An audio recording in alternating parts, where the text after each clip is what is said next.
And here we go on another beautiful evening in Phoenix, Arizona. The roof is wide open at Chase Field. Welcome to Major League Baseball International's special presentation of the 2023 World Series. It's Game 4. The Texas Rangers on the road taking on the Arizona Diamondbacks. Hi, everybody. Dave Fleming and Ryan Spilborg. It's great to have you with us for Game 4. Can't wait for this one to get started. Rangers big win last night, Spilly, to take control of this series. They lead 2-1. However, it came at a cost. They lose two players. We just found out about an hour ago. Max Scherzer and Adolis Garcia both are off the World Series roster. Let's focus on Garcia and what it might do to the other star hitter in the middle of the Rangers order, Corey Seager. Well, to me, it makes it so you're not going to see Corey Seager get pitched to. Why would you pitch to Corey Seager when he's playing like Babe Ruth? He's Reggie Jackson. He's all the greats in the postseason. You're going to ask somebody to now step up that hasn't stepped up yet. And from a managerial standpoint, Torey Lovullo, since it is a bullpen game, you get to mix and match in a way that we probably weren't getting ready to see. So I cannot wait for what we're about to witness, because the Diamondbacks bullpen is set up for contact and defense. So that's kind of the story of the night. And it does feel like a game where those managerial decisions are going to be huge, because Andrew Heaney goes for the Rangers, and he's a starting pitcher. He might give them 5 innings. We don't know, but it could be shorter than that, and both managers might have to do some maneuvering. Yeah, there's going to be a lot of tap dancing tonight when it comes to both Bruce Bochy and Torey Lovullo. I think the one thing that stands true is pitching through traffic. A lot of these pitchers are going to have to pitch through traffic, and if you do open up those bullpen gates, can somebody come in and put out the fire? That is a huge question for Game 4 tonight. Let's take a look at the lineups, and obviously for Texas, the lineup looks different. Semien and Seager at the top. Mitch Garver moves into the 3 spot. He's the DH once again. The 21-year-old kid is hitting cleanup now. Evan Carter, Josh Young, another rookie up in the 5 spot of the order. Low, the switch hitting catcher Jonah Heim, Tavares, and then Travis Jankowski. He's the guy who takes Adolis Garcia's place. Defensively, he's going to bat ninth. A very different player from Garcia, but a capable player. You also see Duran on the bench and an extra lefty. Bruce Bochy with Brock Burke now on the roster has 5 lefties in his bullpen, and this is the pitcher that they're going to face. Maybe not for long, Spilly, but Joe Mantiply gets the ball first. Yeah, interesting too. Joe Mantiply, they're trying to get him matched up with Corey Seager, so you can see if you can try to, Torey Lovullo said so much, see if you can steal in a bat away from Corey Seager. So Mantiply could be 15 pitches. He could be 35 pitches. It all depends on how quick and efficient, which makes it exciting for us. I mean, you are basically, from the very first pitch of this game, there's a decision to be made on the results. You got to love that. StatCast 3D is powered by Google Cloud. Here's his mix. It's sinker, curveball, changeup. He has one of the better changeups in baseball as far as pitch movement, but it's going to be quick. You have to be able to land your stuff immediately. And so we'll see. Marcus Semien is as aggressive as a hitter as there is in Major League Baseball. And so you get a start right away. It feels like a big at-bat to begin the game. And Semien swings at the very first pitch and misses that 90-mile-an-hour Joe Mantiply fastball. So here we go. Game 4 underway, where the Rangers 1 win away from taking a 3-1 series lead and having a chance to clinch tomorrow night. Diamondbacks trying to even this series up. That fastball misses down and in. Well, for Joe Mantiply, we see lots of teams use openers. This is not a new strategy in the last few weeks. Baseball has been going this way for a while when there's not a capable starter ready. South side. That one misses, so the count is now 2-1. But Joe Mantiply, he did pitch as an opener in the National League Championship Series. Hasn't done it all that often until recently.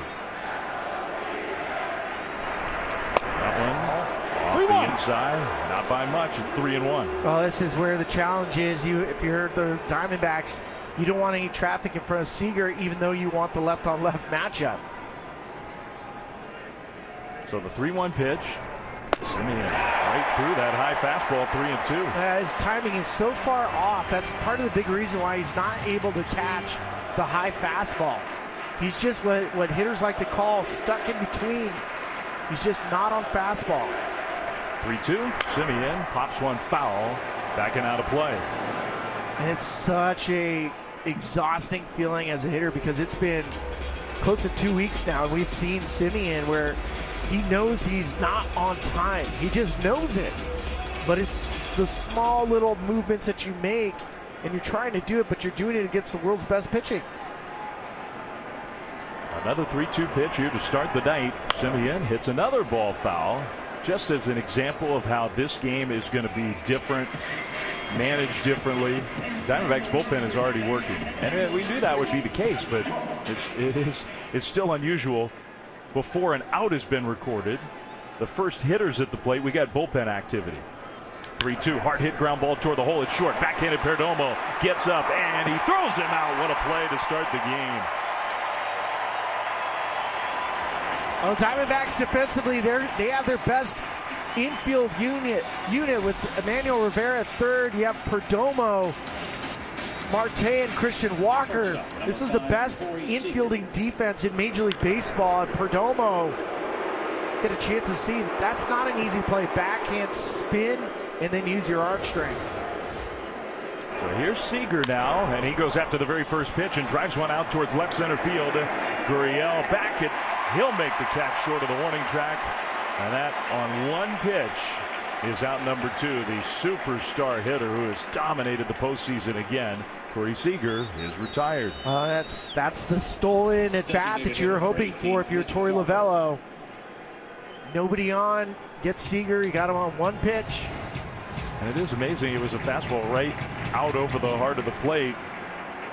And the Diamondbacks keep talking about not letting Corey Seager beat us, and then they keep making pitches in the strike zone to him.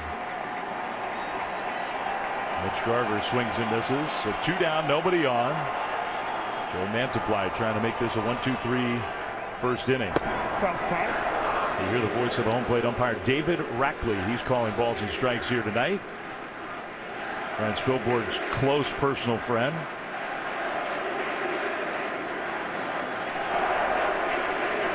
That was a good off-speed pitch. Garver way out in front. 1-2. Well, Mantiply just really tough on right-handed batters. Mitch Garver's a good right-handed hitter. .344 batting average on the season against lefties. This postseason, he's 4 for 5. But he's also not accustomed to seeing a changeup as good as Mantiply's.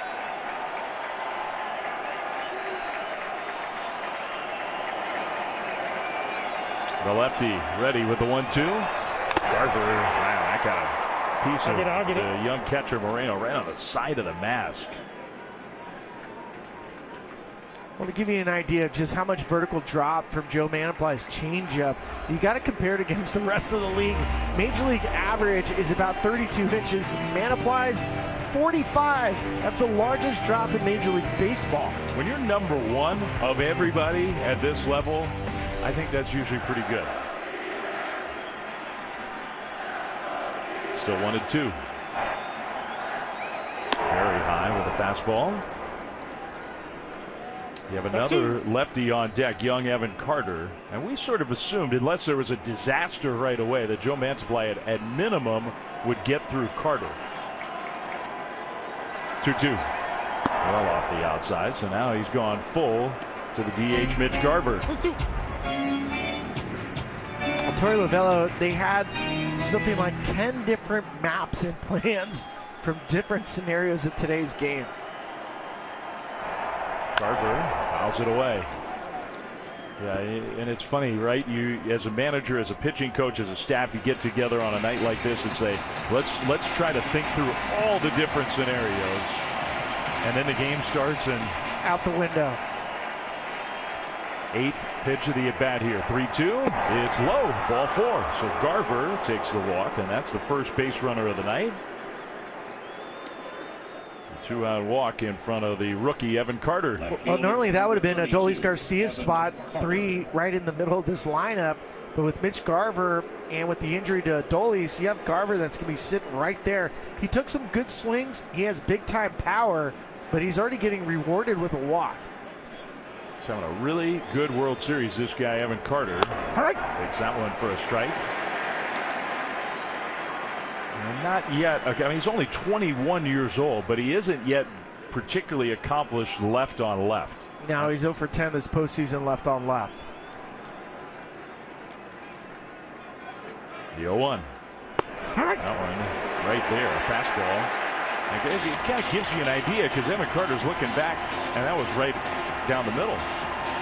I mean, he's so young. He didn't face a ton of left-handed pitching in the minor leagues, so he doesn't know the small nuance of going left on left because he hasn't faced many in his life. Swings away 0-2 and hits it to shallow center. Thomas sprinting in, and he gets there. So a 2-out walk, but Joe Mantiply, you got to say that was a successful opener for Mantiply as he gets through the big hitters and retires the side with no runs. Well, now it'll be Carroll and Marte and the D-backs coming up when we come back for the bottom of the first. Here for the bottom of the first, no score, Game 4 in Phoenix, and here is the Diamondbacks lineup. Ketel Marte with the left-hander on the mound. Marte will hit leadoff in this one. Corbin Carroll moves down to the 2 spot. Moreno once again catching, hitting third. Then you got Walker. Tommy Pham's having a great World Series. Gurriel in left. Thomas Rivera is the one difference in terms of position players out there. Emmanuel Rivera in place of Emma Longoria, and Perdomo, the shortstop, batting ninth. And look, this is not the same situation as Joe Mantiply. Andrew Heaney, if he's throwing the ball well, Spilly, he's going to be a little bit more like a normal starter tonight. Possibly. We also saw him start a game against the Astros, and he lasted basically 2 outs. Outside. I mean, Heaney on the course of the year, 150 innings pitched. Yeah. So, I mean, he can start and give you some length. And when he's good, he's really good. That one right in there. So 1 ball, 1 strike to count to Ketel Marte, who in his career has been such a great weapon against left-handed pitching. Too low. That one is low. So it's 2-1.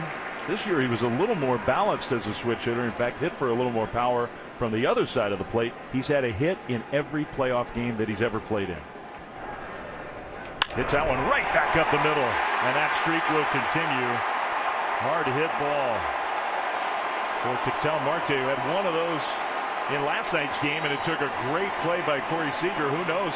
The whole game might have turned out differently. Marte this time hit it where the defense wasn't. There's so many stories about last night's game about woulda, shoulda, couldas, and ultimately the Texas Rangers took that lead, so they're up 2-1. But it's amazing to think that Ketel Marte has had a hit in every single game.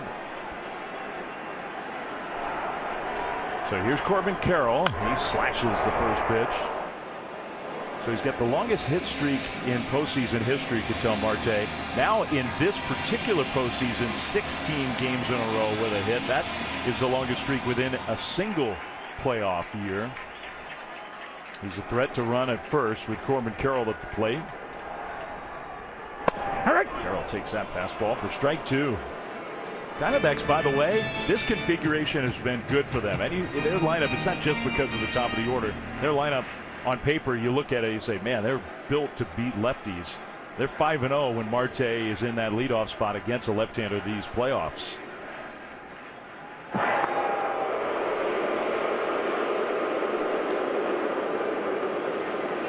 Corbin Carroll, that is hard to believe.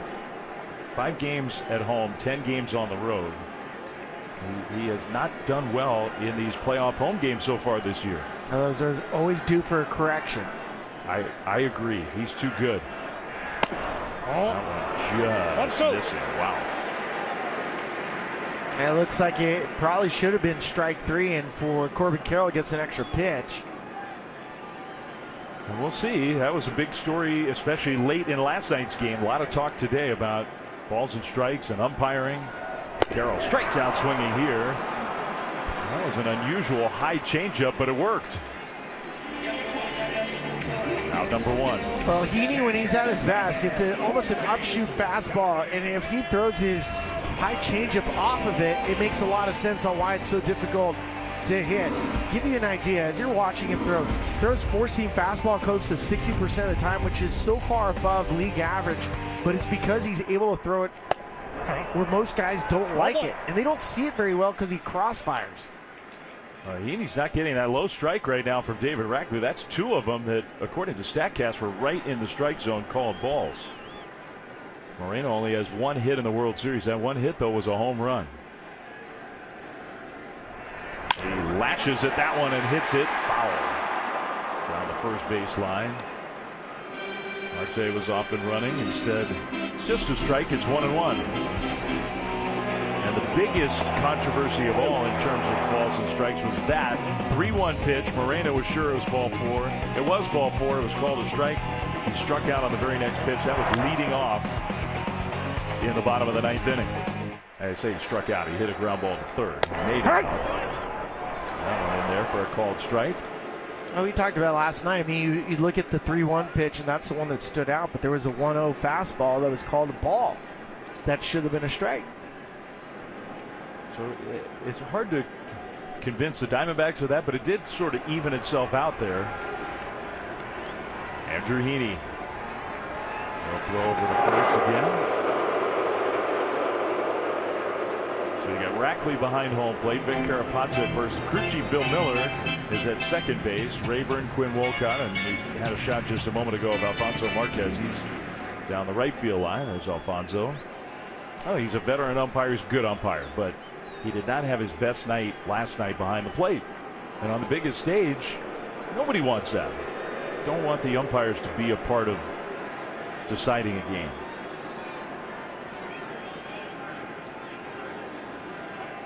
Runner at first, 1 out, no score, bottom 1. And another foul. That's a pretty good swing from Moreno.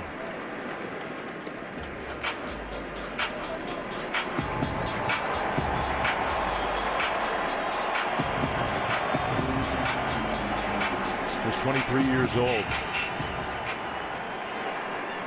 They've been a big key for the Diamondbacks. He hits that one out of play. So he's battling against Heaney. This is part of the reason why I think the D-backs are just tough on lefties as a whole. You got Moreno, you got Walker, you got Pham. Well, Dave, this Diamondbacks team, even through the first 2-3 games, they haven't swung and missed.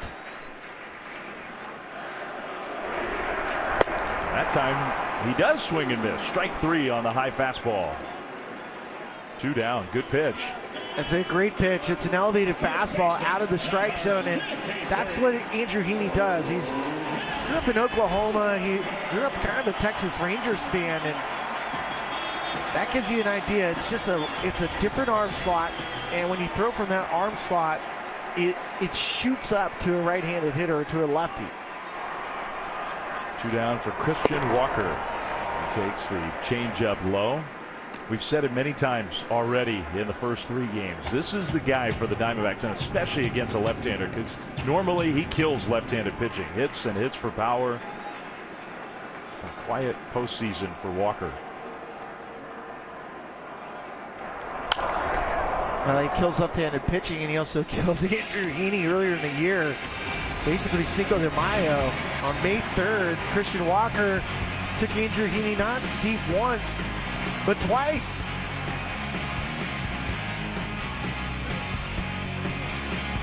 Well, he got to that upshoot fastball. Yeah, just this season he got the barrel of the bat to the ball. There goes Marte. Pitch taken high. The throw, the tag. He is out. So Semien took the high throw, dropped the tag down quickly. Marte tosses the helmet away in disgust, and the inning is over. The Diamondbacks are not going to challenge that one. Marte thrown out, trying to steal. So leadoff base hit from Ketel Marte, but after that, 2 strikeouts and that excellent defensive play. Defense has just been a big part of this World Series. We'll go to inning number 2. No score in Phoenix.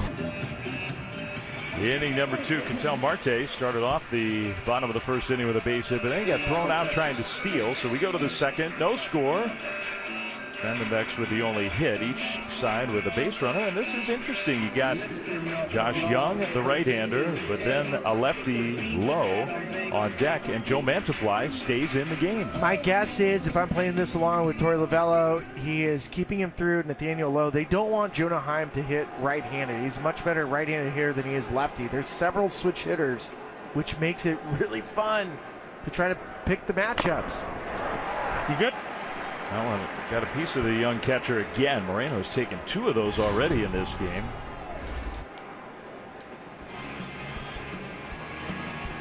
Well, spin rate up in the first inning on that changeup, which has so much drop. And I don't know if that's a good thing on a changeup. No, you want less spin on the changeup so you can get more downward movement. Sometimes, I mean, he's amped up. He's amped up. That's usually what happens is when you get excited, you overthrow.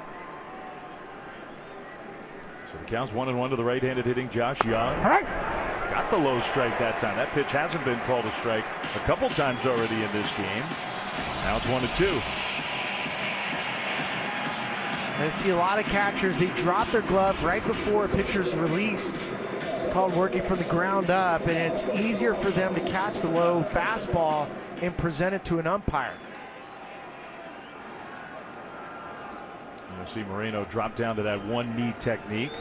Also trying to help with a low pitch. Fastball misses high.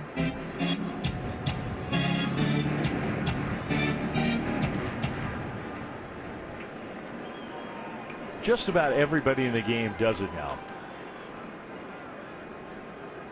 It wasn't long ago you'd see that, and that looked strange. That one is scorched into right center field, base hit, and it's going to roll all the way to the wall.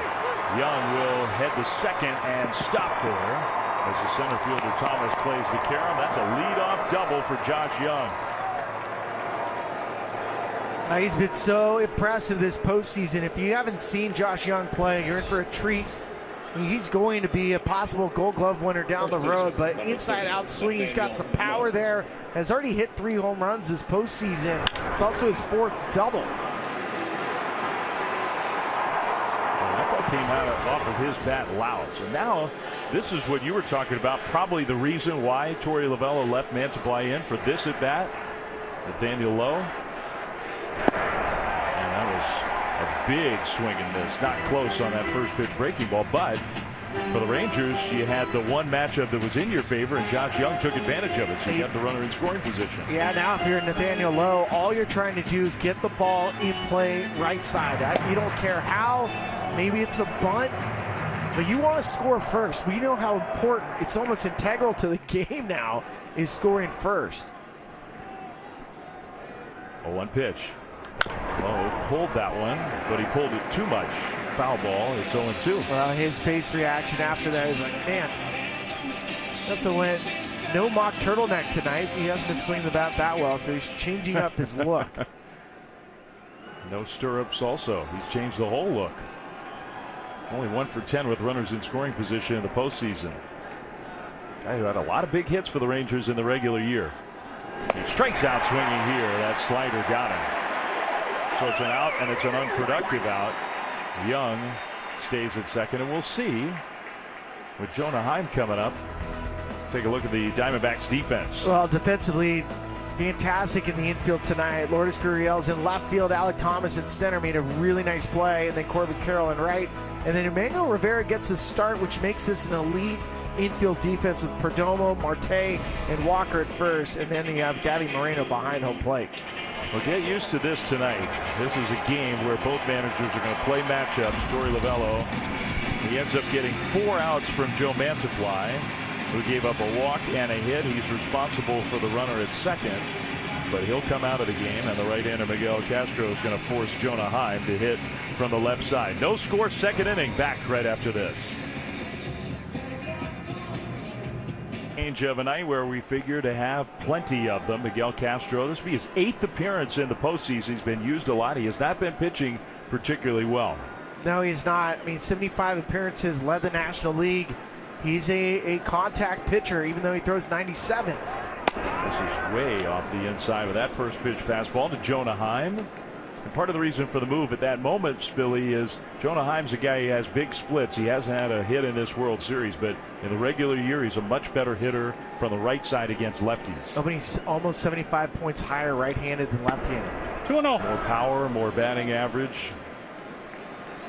So for Torey Lovullo, I think one of the priorities when you look at the lineup, how do I match up against the Rangers? One of the top priorities is make Jonah Heim bat against right-handed pitching.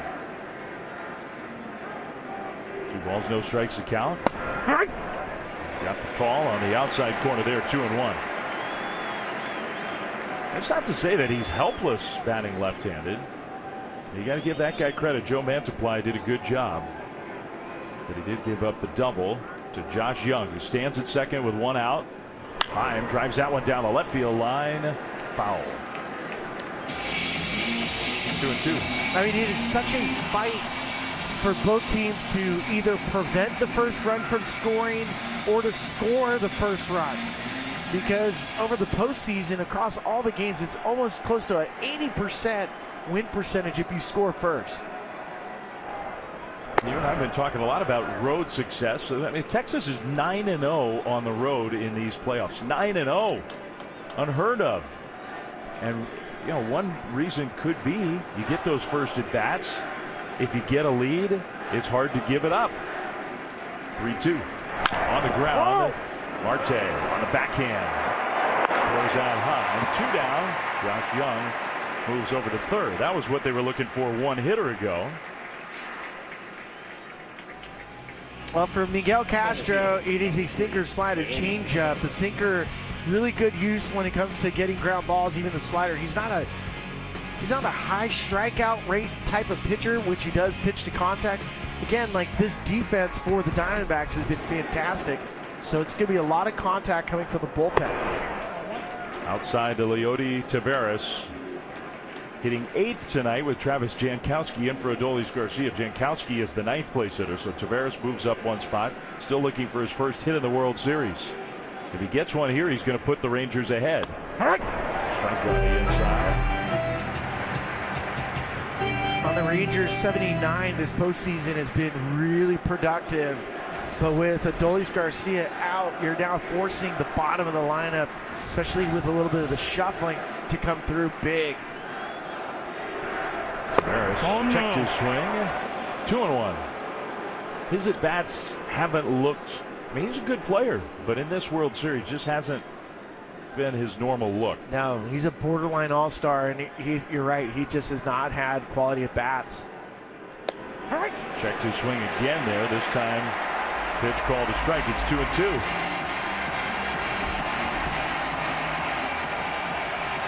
They doubled up. They went changeup, sinker, but all on the outside part of the plate. And it looks like Leody's trying to pull a baseball. Now time. Taveras uses his one timeout. It's Halloween night here in Phoenix, so the crowd full of folks who are wearing their costumes. That's a good one for a ballpark. If you're coming to a baseball game on Halloween, be a hot dog. Come as a hot dog. 2-2. In the dirt, and it gets away. Young's going to break for the plate, and Moreno can't get a grip on the ball. That's how the Rangers score the first run of the game. On a wild pitch, it's 1-0 Texas. Wow, that's not the result you were expecting if you're the Diamondbacks. Moreno, he's had a couple balls where it's squeaked away from him, and this time he's down. It just doesn't hit the pocket.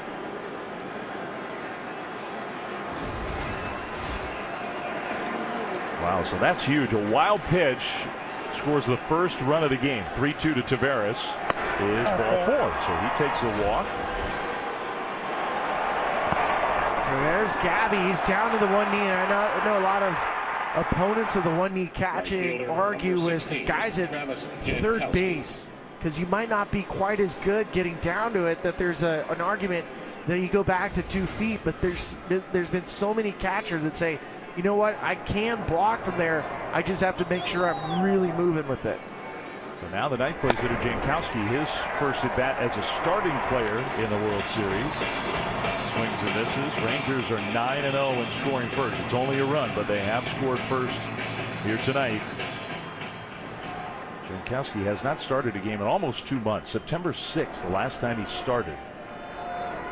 And here it is, game 4 of the World Series. He lines that one up the middle, base hit. So Jankowski comes through. Taveras to second. He'll stop there. And the Rangers have a chance to make this a bigger inning. They've already got 1 across. Now 2 on with 2 out. And they turn the lineup over.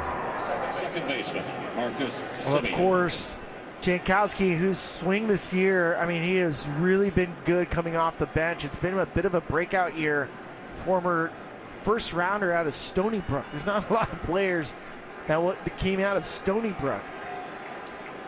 Jankowski is a solid role player, though. Bruce Bochy, we talked to him before the game. A lot of confidence in his ability to make a positive impact.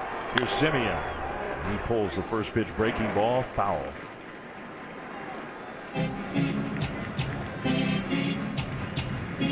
Most plate appearances in a single year, all time in the history of the game, including the postseason. There's only 2 ahead of Semien, and we believe he's going to break that unless something drastic happens. Outside. Slider outside, 1-1. You get Corey Seager on deck, and for the Diamondbacks, the worst case scenario right now is to face Seager with the bases loaded or 2 on.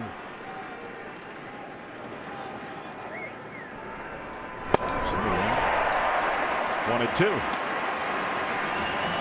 It already looks like Torey Lovullo has a lefty ready for Seager if it does get there. I think you have to in a spot like this.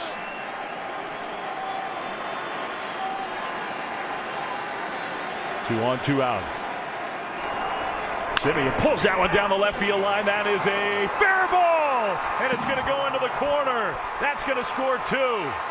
Tavares in. Jankowski, he'll score. Racing to third. Semien, he's in there with a slide. A 2-run triple. And the Rangers have a 3-0 lead.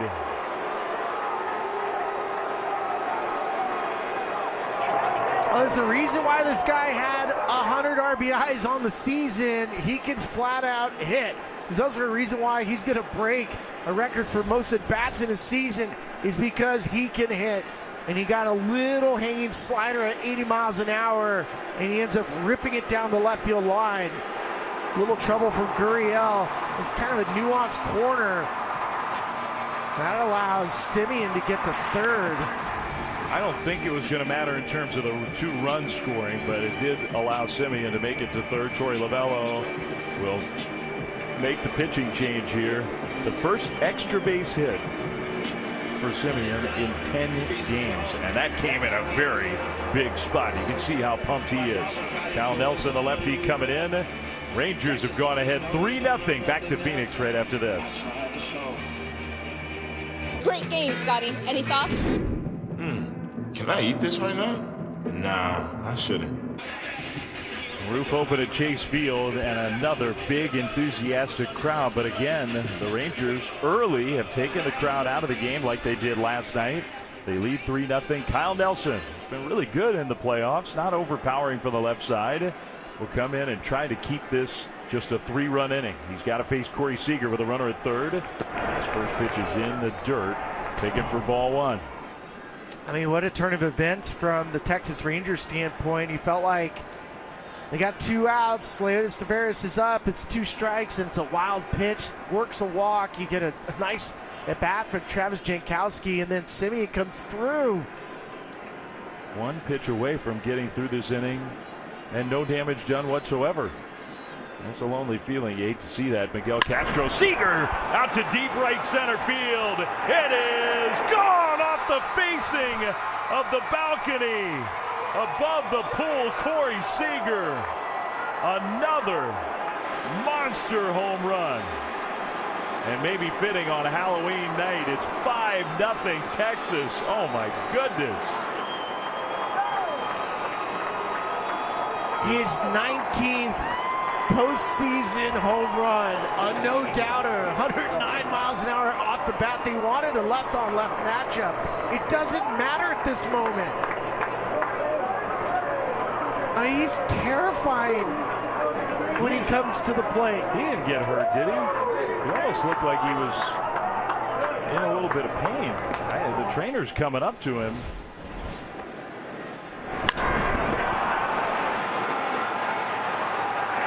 He doesn't look hurt there. Went into the home run trot, so we'll have to see. As he came across home plate, it was almost like he wasn't feeling quite right. The Rangers, who've already lost 2 key players, the number 1 key just did it again. That one chopped toward third. It's a fair ball. Rivera, long throw in time to get Garver. They keep pitching to Corey Seager. He keeps beating him over and over again. It's the definition of insanity, is doing the same thing over and over and expecting a different result.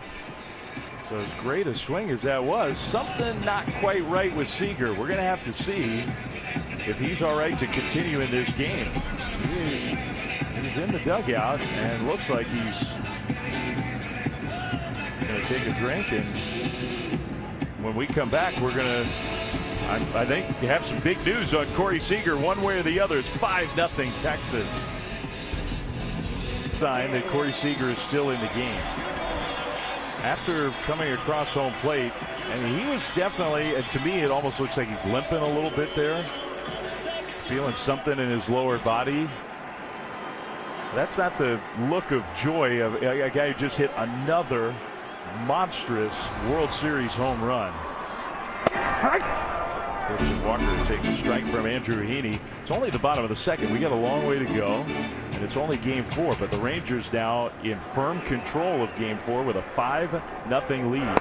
Oh, 1-1. This is where if you're the Diamondbacks, you have to punch back. This is a pretty pivotal inning, in my opinion, just because it's middle portion of your lineup. We got good matchups here against Heaney. You got Walker, Pham, and Gurriel, 3 middle of the order right-handed hitters. And Diamondbacks need something positive.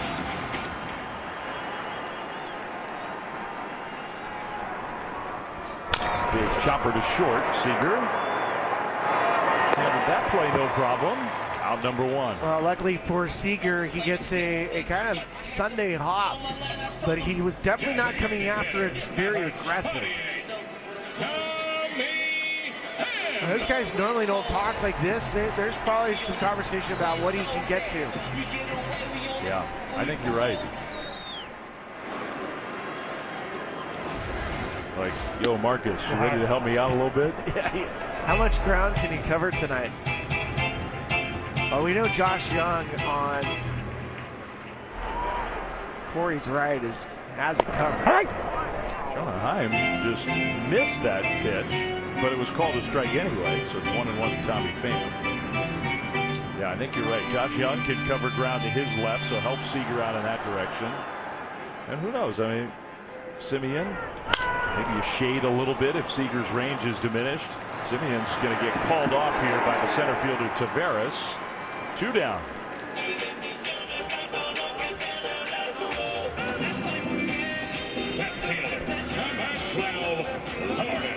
Okay, injury or no injury. Another. Look at his swing. Oh, man. I mean, there's so much about his swing he's quick to it, long through it. He's in his legs. Notice the head movement just stays right there, nose to the ball. And it's just too many mistakes to the one guy who is consistently beating you. The Diamondbacks have to be very frustrated by this. We talked about it, you and I, in the very first inning. They got away with one. Joe Mantiply left a pitch right out over the plate, and Seager hit it near the warning track in left field. Gurriel, line drive, base hit left field. A 2-out single for Lourdes Gurriel.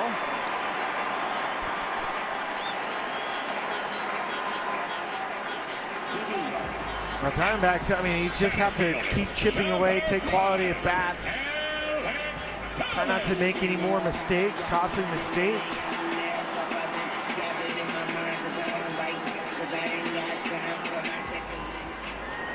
Well, here is Thomas. He's having a nice series. 4 hits, including a double. Stolen base. And he's had some capable at-bats left on left. This has been the big question for the Diamondbacks against a left-handed pitcher. Do you leave your great elite defensive center fielder in? Joey Lavello's answer in this series has been yes. Let Thomas play every day. Big swing and miss on the breaking ball. He hit 143 in 77 at-bats this season against left-handers. It's a 435 OPS, which is not ideal. No. Not good results in the regular season. Better at bats here in the World Series against lefties. 2-1.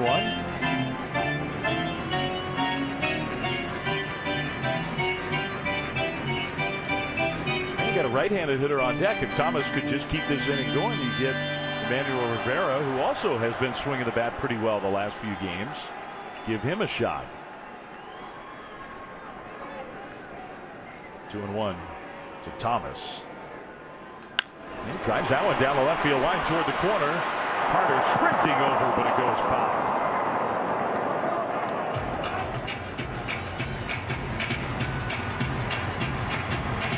bat. I think he thought he had a chance to keep that fair.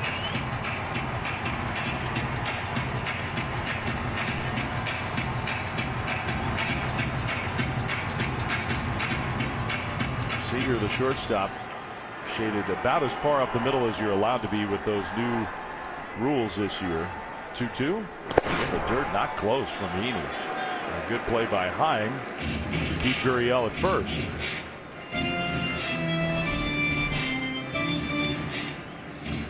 Ball blocking has been a part of the story early in this one. Demi Marino could not block a ball that didn't look like, for him, by his standards, a really difficult play to make, and it allowed the first of 5 runs to score. All of them scored with 2 outs in the top of this second inning.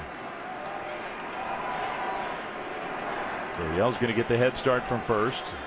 There he goes, 3-2. Thomas hits that one to left. Carter is there, though, and Carter will make the catch. Out number 3. 1 hit, 1 left, no runs so far. Andrew Heaney's doing a solid job, and the Rangers offense more than solid. We'll go to the third. It's 5-0 Texas.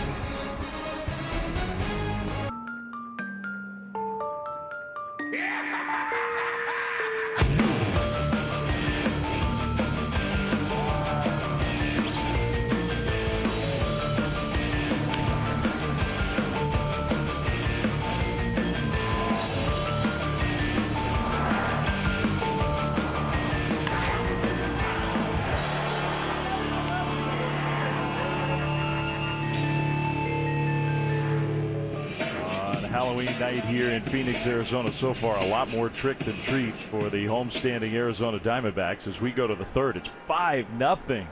Not how the D-backs were envisioning this one going early. Carter against the lefty Kyle Nelson.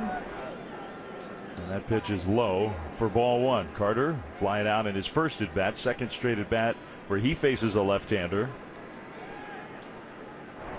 All right. They want the lefties in against Seager and Carter at the top of the order. But right now, Corey Seager, it doesn't matter what strategy you take against him. If you pitch to him, he's making you pay. Just an incredible performance.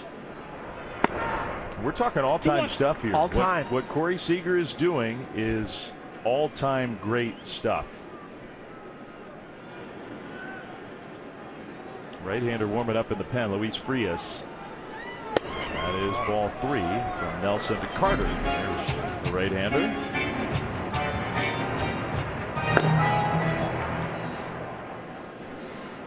Torey Lovullo, it can't be a good feeling in that dugout, falling behind like this. That one is hit to first. Walker will take it himself. Good job by Kyle Nelson to bounce back after falling behind and get Carter. Well, a couple of reasons why it doesn't feel good. First off is you start second guessing your thought process. Why, did I want to have Manaply begin the second inning with a left on right matchup? Then you start thinking, should I have brought Miguel Castro in? Should I have pitched to Corey Seager? Now you start second guessing the entire plan, and the crowd is out of it. The crowd is out of it right now. And that's what the Rangers did. They just popped this party. And I think you circled something that's important. There's a ball hit back up the middle, base hit. Because of the way this lineup is constructed, twice now Josh Young has gotten a chance to face a lefty, and now he's 2 for 2. And the double he had in his first at bat, he gets the single here. The double he had in his first at bat set the whole thing up. Well, and they've been so worried about Jonah Heim hitting right-handed, they should have worried more about Josh Young. Josh Young had a .995 OPS against lefties in 110 at bats. That's a .327 batting average, 9 homers. I think you're right. I think they might have circled the wrong guy in terms of prioritizing matchups. All right. Here's Lowe. He takes one right down the middle for a strike. And one thing you got to give the Rangers credit is they have enough different weapons to where they can build this lineup and make it tough on the D-backs. 0-2.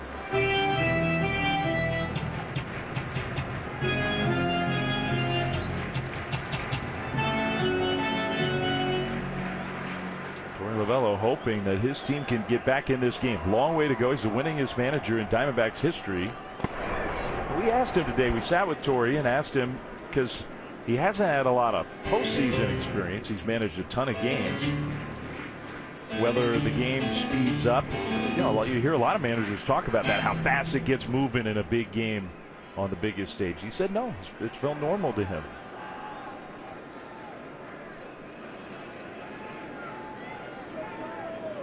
1-2. It's a foul.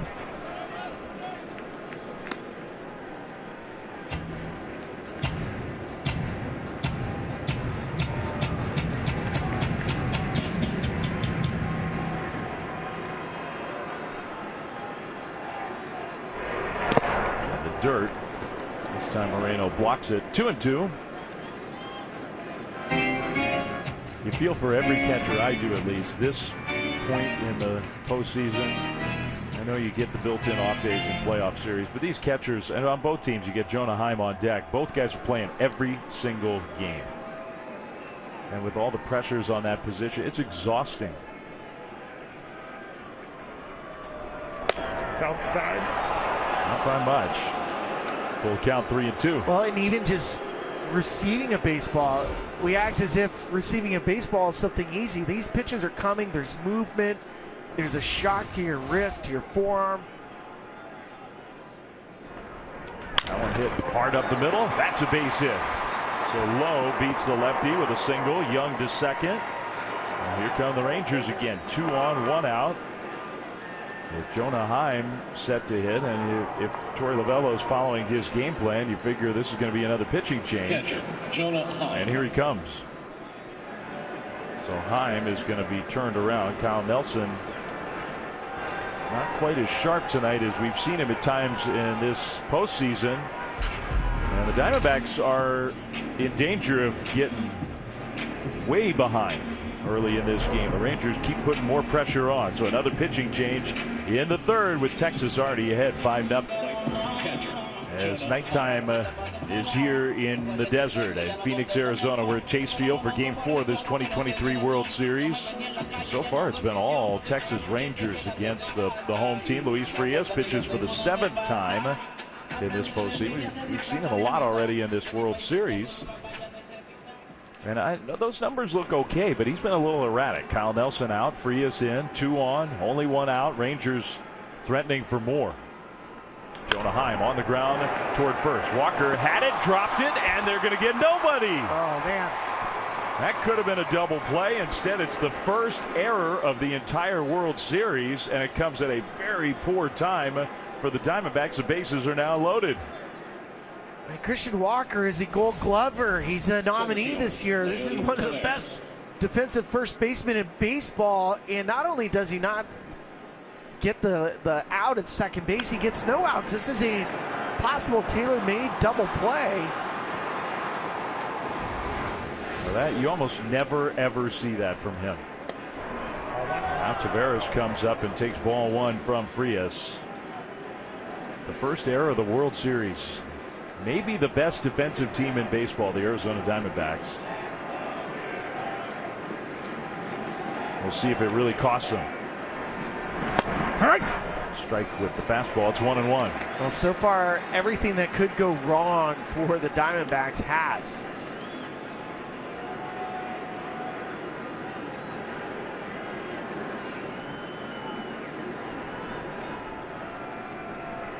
Here's the 1-1. Inside. 2-1. And Frias is staring into the umpire. That was not close. When you get to this point where you're frustrated, you're seeing outs and opportunities kind of squandered, you start to get a little bit emotional. Yeah. It feels like that's happening to these D-backs right now. Well, now it's 2-2. Taveras was at the plate when the wild pitch was thrown last inning. That got the first run home. He hits this one foul off to the left. This is where Frias needs a punch out. Frias is not a high strikeout rate reliever. That's consistently the problem with the Diamondbacks bullpen. It's not a ton of swing and miss. There's a lot of contact, weak contact. Full count, 3-2. And when that's the case, you rely on your defense to make all the plays. He got a ground ball that could have been a double play. Diamondbacks got nobody. There's nowhere to put Taveras. A walk will force in another run. Big pitch in this game right here. Still only the third inning. 3-2. Swung on it, missed. He got the strikeout. That was ball 4, but he got Taveras to chase. Well, Taveras is just he's not in a good place with his at-bats, but hopefully Travis Jankowski can pick him up. Now 3-2, bases loaded. You got to be really fine in what you're looking for because there's no wiggle room. They have to throw you a strike. Taveras completely chased one. That would have been a run. Jankowski takes strike 1. That's a cutter from Frias at 89 miles an hour. Jankowski starting a game for the first time in almost 2 months.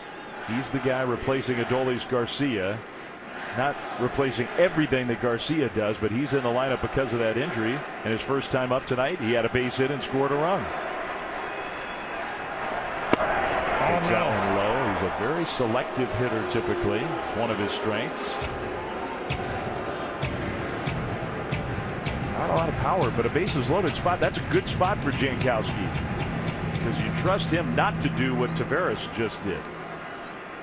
Pretty good numbers with the bases loaded in his career.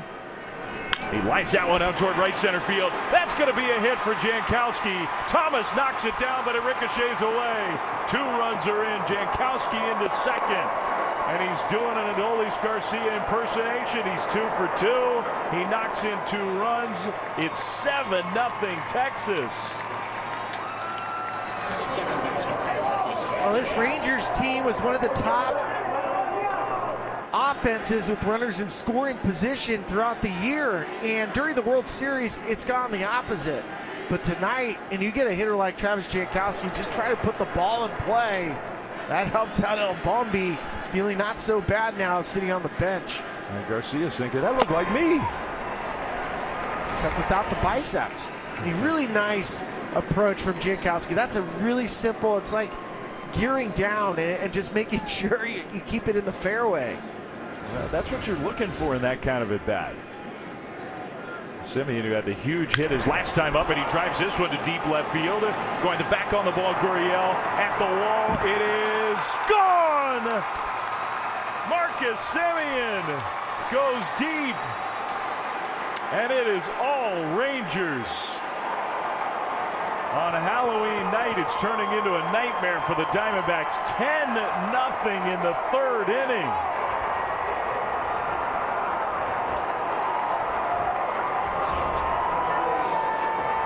All 10 runs have scored with 2 outs in the first 3 innings. Look at the reaction from the teammates. I mean, they are feeling for Marcus. They know how big of a grind it's been, and they're just pouring love on him. Look at that. That's such a relief from a player. First home run of the playoffs for Marcus Simeon. Seager swings through that first pitch. And the guy who's been the home run hitter along with Garcia, Seager at the plate here. And Simeon pured it. Gurriel gave it a good effort, but just beyond his reach. Wow, 10-0 Texas. I didn't see that coming on my bingo card, and for this Rangers lineup to just pour on a bullpen where it's not easy. I mean, the at-bats and the 2-out hits, I mean, to me, that's one of the biggest kind of killer to a player is 2-out RBIs on the other side. Just amazing. All of them with 2 outs. Seager, not this time, strikes out on the high fastball. But the Rangers, for the 2nd consecutive inning, score 5 times. Seager with the big hit in the 2nd. And Simeon had a big one in that inning as well. And Simeon once again along with Travis Jankowski. So the biggest stars in the Texas lineup and a true unsung hero coming through so far tonight in Game 4. Unbelievable. Using the entire roster tonight for the Rangers, top to bottom. Who would have guessed? It's 10-0 Rangers.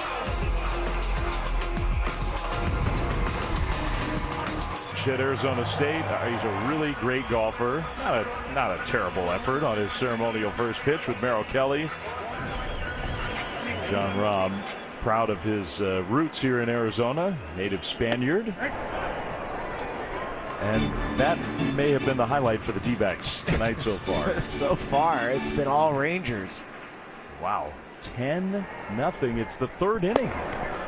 Well, they always say good teams take advantages of mistakes, but the two mistakes the Diamondbacks have made have led to 10 runs. Truly. I mean, I think you could. We don't know exactly how it would have played out in the second inning, but if Gabby Moreno's able to block a ball and you get Leotis Taveras and that run doesn't score on a wild pitch that, okay, could have been blocked at home plate. Maybe the Rangers get nothing there. And then Christian Walker had a chance for him, I think, a pretty normal double play turn with the catcher running. And they got nobody. And another 5 runs scored for Texas. Rivera out of play.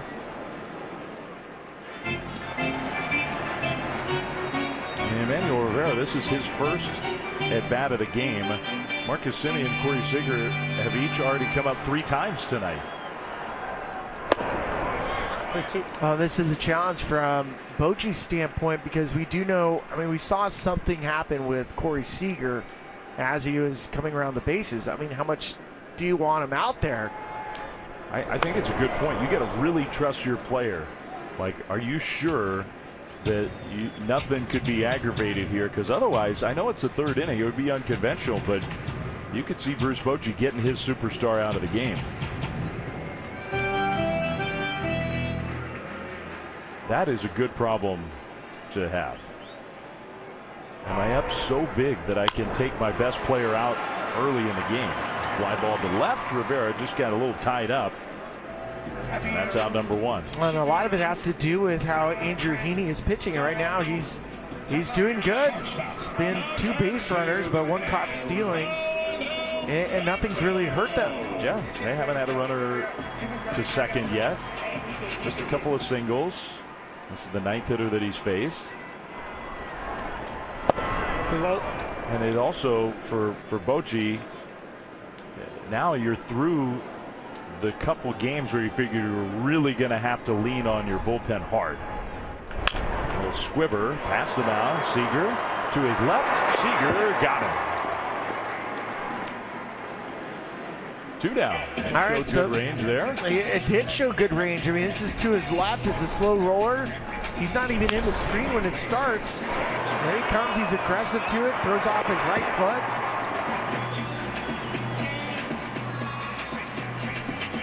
Good play.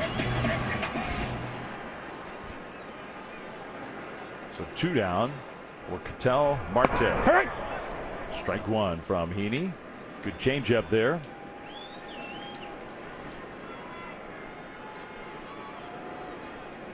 Marte got a hit to lead off the game for the D-backs. Did he go? Yes, he did. According to Vic Carapazza, that was a swing. So it's 0-2.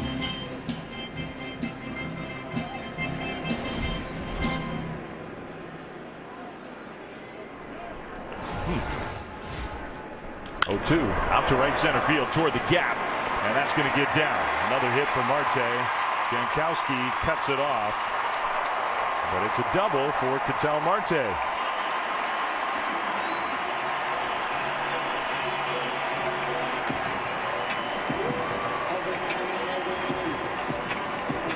Marte's something else.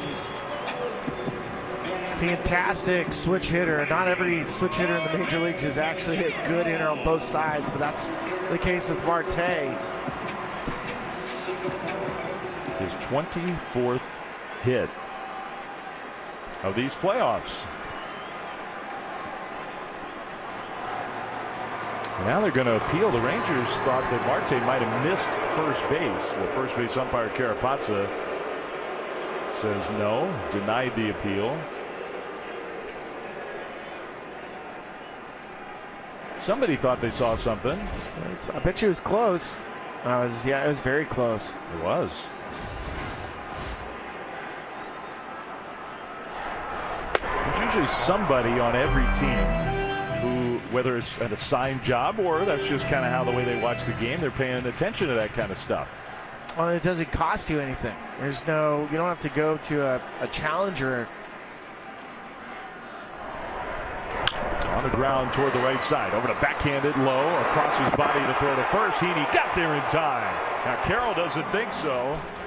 So we're going to have to wait and see. The Diamondbacks are asking for a minute to see whether the call at first base was the correct one. Torey Lovello waiting for word and no challenge. They got the out.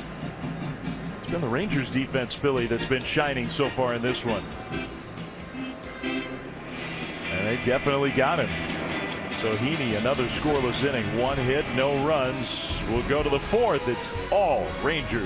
Back in 2010, the Giants trying to win their first. Madison Bumgarner, what was he, just 21 at that time on the road against these Texas Rangers in Arlington.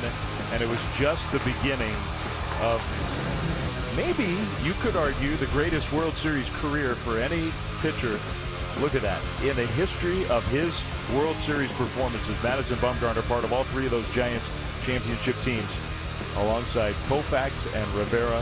36 innings, 1 run. It's pretty hard to argue against it. I mean, Madison Bumgarner with 1 earned run was just as good as Mariano, if not better, but in a more difficult position. Ryan Nelson now, the right-hander, takes over and throws strike 1. Who's the highest paid player on this Arizona Diamondbacks team currently? This current Diamondbacks team. Yeah, Madison Bumgarner. It's Madison Bumgarner.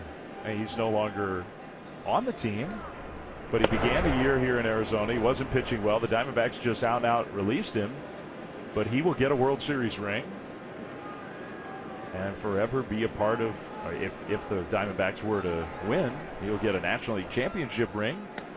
That one misses from Nelson, so it's ball 2. 2-1.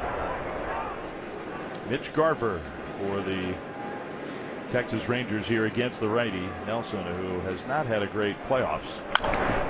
Fouled back out of play.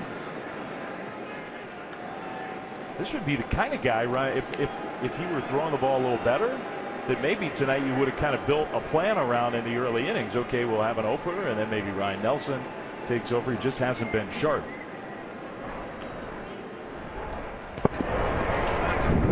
And the hardest part too is you're going over this game 4 plan is, was it a plan that backfired, or was there some plays that you just didn't complete? Probably tonight more of the latter. Got it. Garver strikes out on the high slider, out number 1.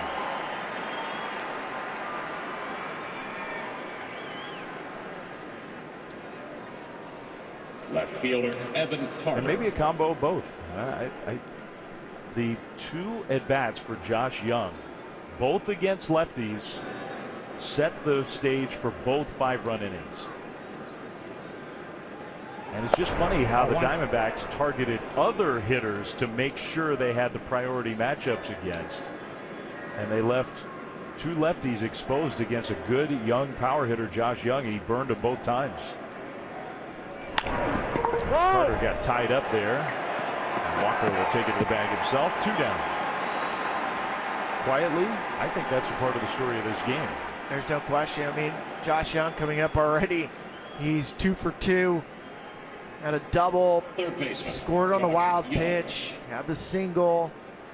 Really kind of got things going last inning.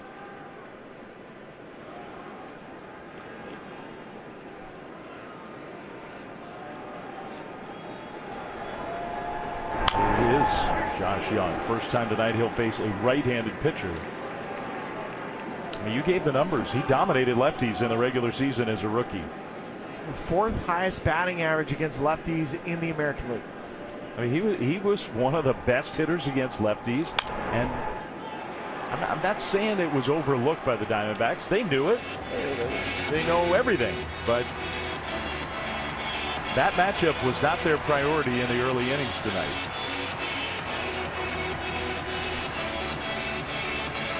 And you give the player credit, Josh Young, for coming through.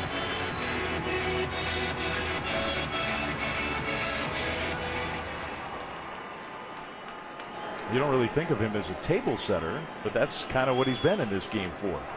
0-2, and he drives that one to deep center field. Thomas all the way back. Thomas still going back, and he'll make the catch short of that 4:07 mark in straightaway center field. He hit another ball hard, but not quite hard enough. For the first time in this game, the Rangers go down in order. We'll go to the bottom of the fourth on Halloween night. 10-0 Texas. Chase Field was so revved up before each of these two World Series games that have been played in the last two nights, but quiet again tonight. Andrew Heaney, a part of that. 48 pitches, 31 strikes as we go to the bottom of the fourth, and his offense has been awesome. 10-0 Texas. Oh, well, and for Andrew Heaney, I mean, the last real bulk game he's pitched in, you go back to the end of September, it was Texas against Seattle. Through 85 pitches. So he's been hovering from the last month. It was 4 outings. He hadn't really thrown more than 50 pitches. But tonight, if you're Bruce Bochy, you're like, hey, you got a 10-run lead. Like, you're getting 85 pitches at least. I would think Boch would be going to Andrew Heaney and going, you feel good enough to give me that, right? Right? Well, I do now. 1-1 strike to count to Gabriel Moreno, third place hitter. That's that change up low, ball 2. No, and you can just imagine too, if Heaney gets you some real significant length. I mean, the Rangers bullpen's completely set up to win a World Series tomorrow. Well, we even asked Bruce Bochy, okay, so John Gray, who's a starter who got hurt and has been introduced back into game action as a short reliever. Last night he was brilliant, looked unhittable. On ball 4, so Heaney issues the walk. And John Gray pitched 30 pitches in 3 full innings last night. We asked Bruce Bochy before the game, would you use him again tonight? And he said, I wouldn't like to, but it's the World Series. If there's a spot where I have to, I would. As long as he says he's okay. Now tonight, this score kind of takes that off the table. And John Gray would be a great weapon tomorrow night. That's a fair ball. Christian Walker, first pitch swinging down the line into the corner. Moreno to third, and he'll stop there as Carter gets to the ball. But into second with a double, Christian Walker. And the Diamondbacks have 2 on with nobody out.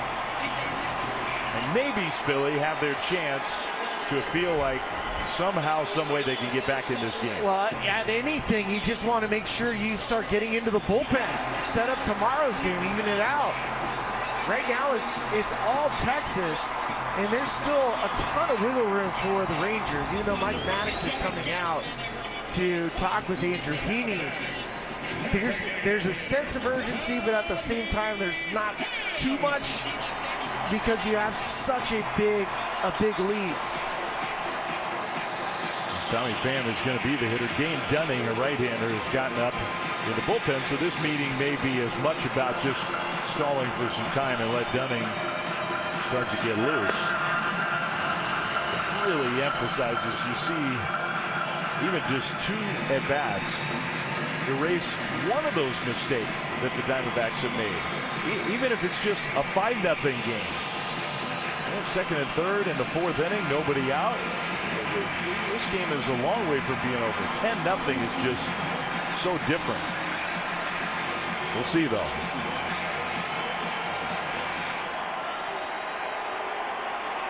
Tommy Pham's been swinging the bat so well.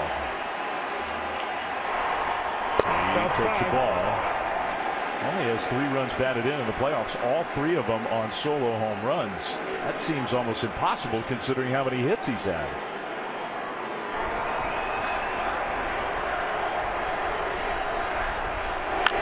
Fouled away.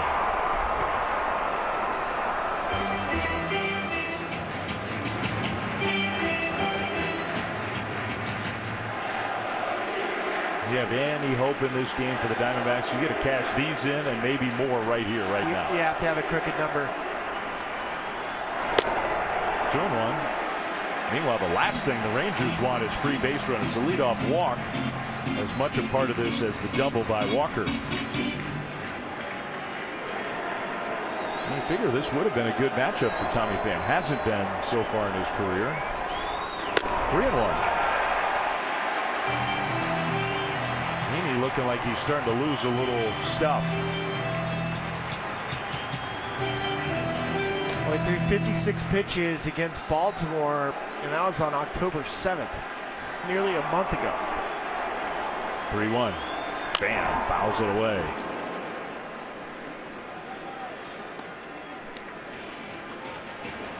Big pitch here.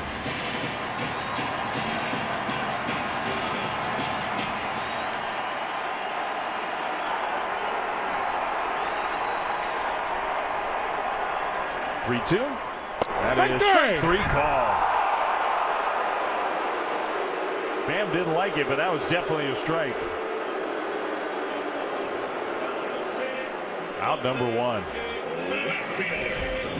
They just crossed him up. He's looking away, and that splits too much of the plate. I mean, it's not even close to a ball.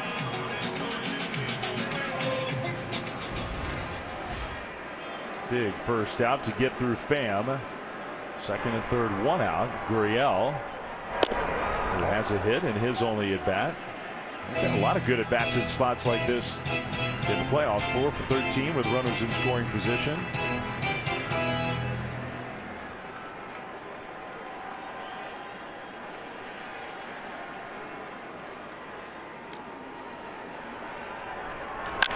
Driven down the right field line. Another foul ball. That ends up being a huge punch out of Tommy Pham because, I mean, if somehow Gurriel doesn't put a ball in play and get a run, you're going to have Alec Thomas coming up left on left with 2 outs. Yeah.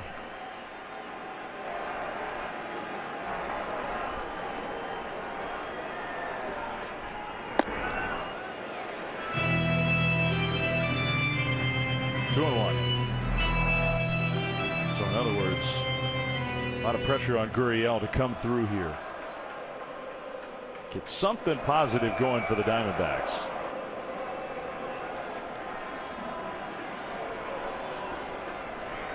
That one is hit to right field.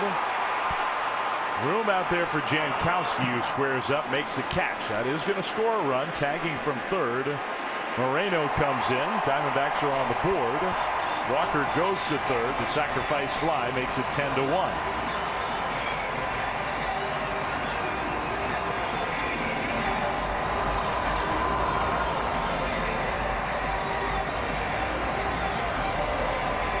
Well, you get one across, but now you're really just hoping for a 2-out RBI from Alec Thomas. I mean, scoring one an inning here on out still leaves you way short. You need a crooked inning. Ball one to Thomas. And you figure the way this inning has looked, this could be it for Andrew Heaney no matter what happens. But if he can get through this and only 1 run allowed, I think the Rangers would be thrilled. Yeah, you take it.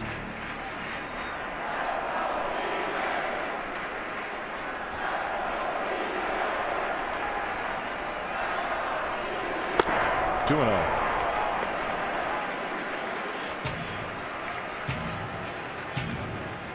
Most home runs in Diamondbacks playoff history. Alec Thomas. Now look, they haven't had a lot of playoff history here, but still. On the ground to second. Semien throws him out. And after all that, the Diamondbacks get just the one. Andrew Heaney, solid job tonight for the Rangers, and that's disappointing for Arizona. They're on the board, but we go to the 5th with the score 10-1. Games to 1. And so far, it has been all Texas. That look from Ketel Marte sort of sums up the nights. Corey Seager just rampaging. Marcus Semien having his biggest game, a breakout game in the postseason. The elation on one side and the disappointment on the other side. Mantiply, Castro, Kyle Nelson, Frias, and Ryan Nelson. And the plan just hasn't worked for the D-backs on a bullpen night. It has not, and they're going to probably have to use a form of it tomorrow night too. depending on what happens with Zach Gallen. Gallen hasn't been as sharp in the postseason as he is in the regular season. So now Nathaniel Lowe takes a strike. There he is. Yep. Oh, didn't think so. Just off the plate inside. 1-1 to count. 1-1. Lowe had a base hit in the third inning. Rangers got 5 in the second and then backed it up with 5 in the third. All right. 1-2. Well, the Diamondbacks love Ryan Nelson's arm. I mean, he threw 27 starts in the course of the year. 144 innings pitched. It's a lot of starts. Got 2. It's a big part of this team. But just kind of lost his spot. Part of that was the emergence of Brandon Pfaadt and how well he pitched down the stretch. Lowe kind of flips that one down the left field line.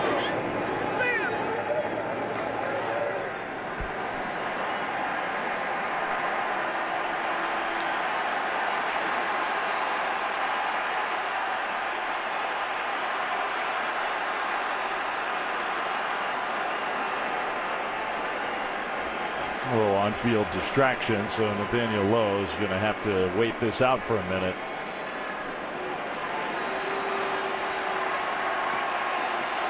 Just a reminder, fans are not allowed on the field of play. You will not just be ejected from the stadium, you will be arrested and taken to jail.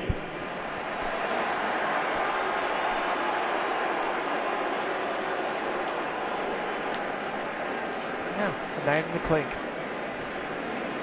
Not the way that I would want to spend Halloween night personally. I'll give Nelson a practice pitch after the delay, and now Nelson says he's good to go.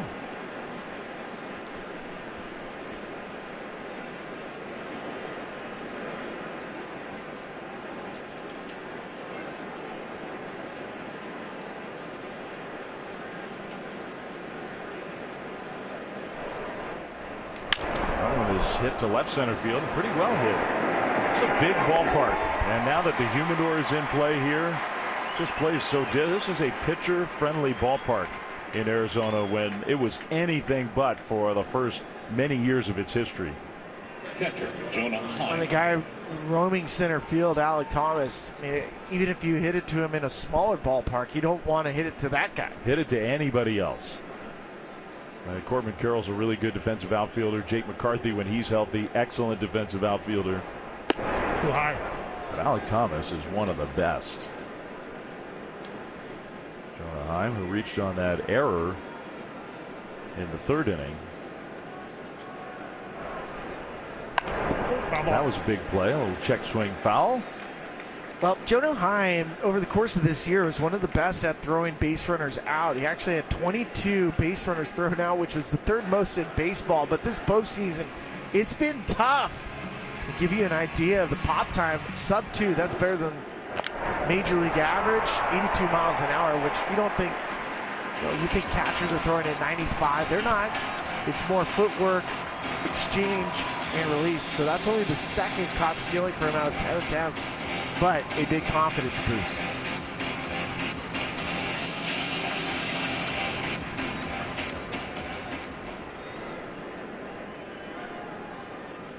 One and two to Heim. It was. I'm sure that felt good for him. Right there. Got the call on the outside corner. 2 down.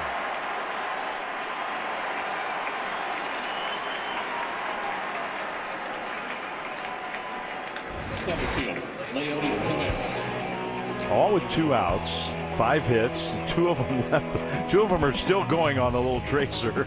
And man, the 2-out run scoring, all 10 runs, 5 hits with 2 outs. Pretty remarkable. The extra base hits, the power. Tavares goes after the first pitch here and pops it up. Shallow left field. Rivera wants it. And the third baseman makes the call and the catch. And Ryan Nelson has come in and retired the side in order 2 innings in a row. So he's kind of calmed this game down. Probably too little too late. Midway through 5. We'll see. 10-1 Rangers as we go to the bottom of the 5th here in Phoenix, Arizona. Just a gorgeous night in the desert.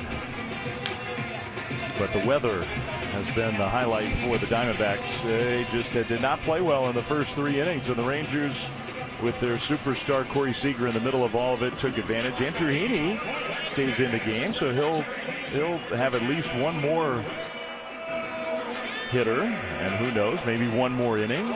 You talked about it last inning, Spilly, where Bruce Bochy just has a lot more flexibility because of the big lead. Yeah, I mean, you're up 9. All right. Got the call on the outside. Most of the time when you have a 9-run lead, you want to keep your foot on the gas from the Rangers' perspective, but you also have to be well aware of what you're setting up for tomorrow. And if you're the Diamondbacks, the reality is you're probably not coming from behind from this far back, but what you want to do is get into their bullpen. On the ground, Rivera, Young cuts over in front of short and throws out his counterpart. 1 away. Zach Gallen preparing for tomorrow, and Gallen has not been sharp. He was a game 1 starter. It was his changeup that settled him down from the 2nd inning on.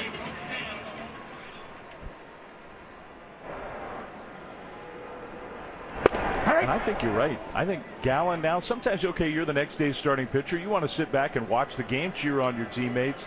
Gets to be this point, he's probably flipped that switch now. Because he knows deep down, is it possible the Diamondbacks come from behind? It's possible. Sure. But he knows that their season is going to be sitting right on his shoulders.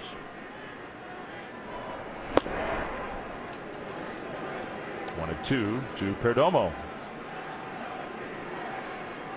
You definitely want, if you're the Diamondbacks, you want to see if you can get Aroldis Chapman up, Josh Spores up, at least get him to throw. Jose Leclerc, I mean, just put some fear.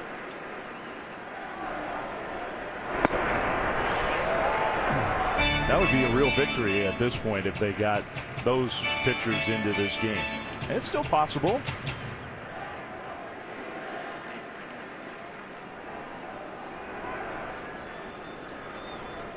Full count to Perdomo. And even if it's just one of those guys. Yep, you never know how that might impact tomorrow night's game. That's the ball. So Perdomo draws the walk.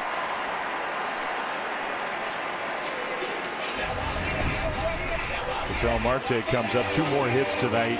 When you do the spray chart in this postseason and in his career, it's a lot of spraying. He's like a sprinkler. I think what's amazing too, because he's a switch hitter, it's so much of his strength. He likes baseballs coming into him. That's what the benefit of being a switch hitter is. All right. And so you're allowed to kind of drop the barrel on certain hitters, on certain pitchers.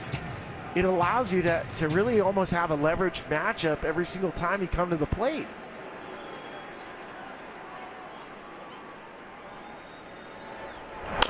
Big chopper to first. Low is going to just take the out. When you're up 10-1, don't try to be a hero. Make sure you get an out. Marte retired. Smart play.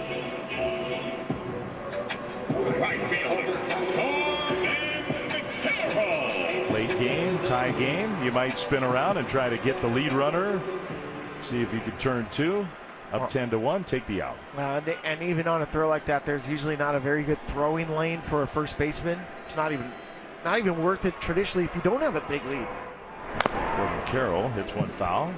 Just in case you're wondering out there, what's the biggest comeback in the history of the World Series? You got to go back to 1929. 8-run deficit overcome. The Philadelphia Athletics were playing the Cubs. And in the 7th inning, they were down 8-0. Here's a comebacker. Carroll right back to Heaney, who's going to go to first for the out. And that ends the inning.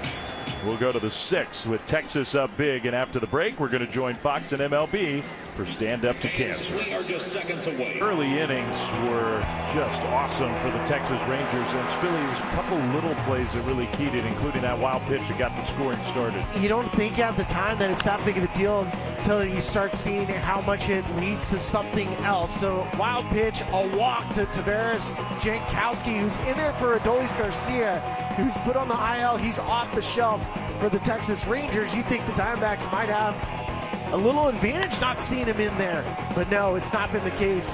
Marcus Semien comes through, huge homer, and then nobody knows why anybody's even trying to throw a pitch to Corey Seager anymore, because he is just too dang good. Then you get Jankowski again. 2 outs in another 5-run nightmare. 2-out nightmare for the Texas Rangers. All 10 runs tonight, Dave, have come with 2 outs. First 2 extra base hits in this World Series for the great Marcus Semien, a triple and a homer, the huge home run from Corey Seager. And the Texas Rangers are on their way to a 10th consecutive road win, which would then stand alone as the all-time longest road win streak in the history of the postseason in Major League Baseball. It makes no sense. I mean, playing on the road is supposed to be hard. There's a reason it's called home field advantage. They don't call it road field advantage. But I think you're onto something, Dave, when you said teams that score first. And the Rangers have had the lead 7 times of those 9 postseason road victories. They jumped out early. They stay in front. Bochy, we know he's a master of the bullpen. It's going to be all plus-side relievers once he got the lead. It's a pretty good formula. The way the game is played these days, playing from ahead just feels huge. First pitch curve to Travis Jankowski. What a part of the story he is tonight. Almost like he's smiling at the plate. He can't believe it. He hadn't started a game in 2 months. Adolis Garcia goes on the injury list. He's in there batting 9th. He's 2 for 2, a single, a double, 2 runs scored, 2 runs batted in.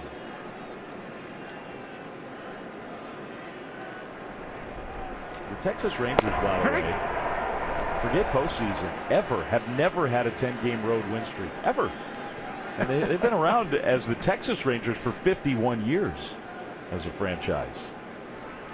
To do it when it's the most important is pretty remarkable. And the way the season ended for the Texas Rangers during the regular season, they had to win 1 more game in Seattle, and they ended up coughing it up and losing to the Houston Astros, who basically they pulled the rug out from underneath them as far as the division goes. To second base, Marte's got it. So not this time for Jankowski. He's retired for the first time in this game. I mean, the Rangers were in first place over 140 days in the American League West. They very easily could have been the division winner. Then they go to the Tampa Bay Rays. They win the 2 games there in the wild card series. Then they go to Baltimore, one of the best teams in baseball, win games there.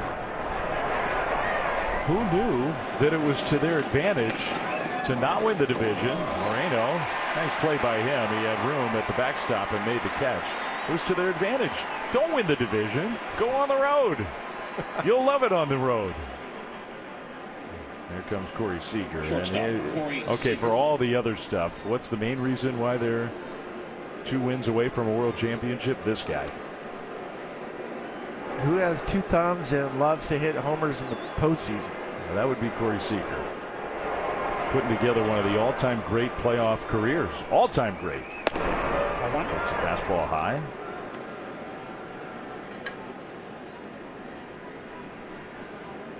He has 3 hits in this World Series. All 3 of them have been home runs. Fouls that one back out of play. Well, a lot has been made about bat paths and trying to figure out what is the best way to swing. Well, this is what it looks like. That's the best way to swing. You get short to it, long through it. You notice a party out in front. Notice where the ball is. It's out in front of home plate. It's 71 miles an hour bat speed, which you might be wondering, is 71 miles an hour swinging the bat? Is that fast? I always thought that guys had bat speed of 100 miles an hour. Well, the answer is 71 is right near the top. Some guys will swing the bat 80, 82. 1-2. Seager strikes out this time on a high fastball.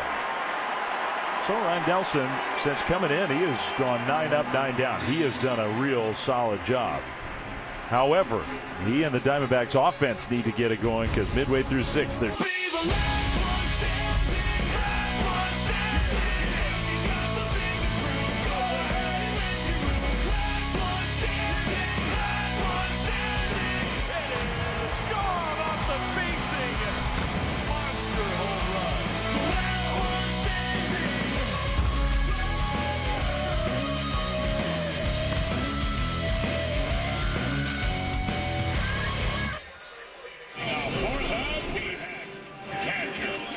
How do you sum up this game as we go to the bottom of the 6th? It's 10-1 Rangers. We could just type out all Rangers. But Andrew Heaney, 5 innings, 4 hits, only 1 run allowed. He did a really nice job. Mantiply was the opener. And Mantiply gets charged with a run, only gave up the 1 hit. Seager's home run. And we left Marcus Semien off, not because we don't like Marcus Semien, but I think in some ways, as much as Seager's swing, Semien's breakout tonight has been a huge part of the story as Dane Dunning takes over for Texas. Second pitcher of the night for the Rangers. He gets Moreno to chase. It's 0-2. Well, ideally for Bruce Bochy, Dane Dunning brings this one home. Yeah. What did he say to us, Bochy, before the game? Well, Andrew Heaney, well, how about 5 innings, maybe 80 pitches, somewhere around there. He goes 5 innings, he threw 80 pitches. Well, you have 12 more outs to get from the Rangers' perspective. That's 4 innings for Dane Dunning, and you're there. Yeah. Dunning's capable. Another one of those Texas pitchers who was a starter for much of the year. Dunning said he was probably the most comfortable of the starters in the relief role because he's done it before.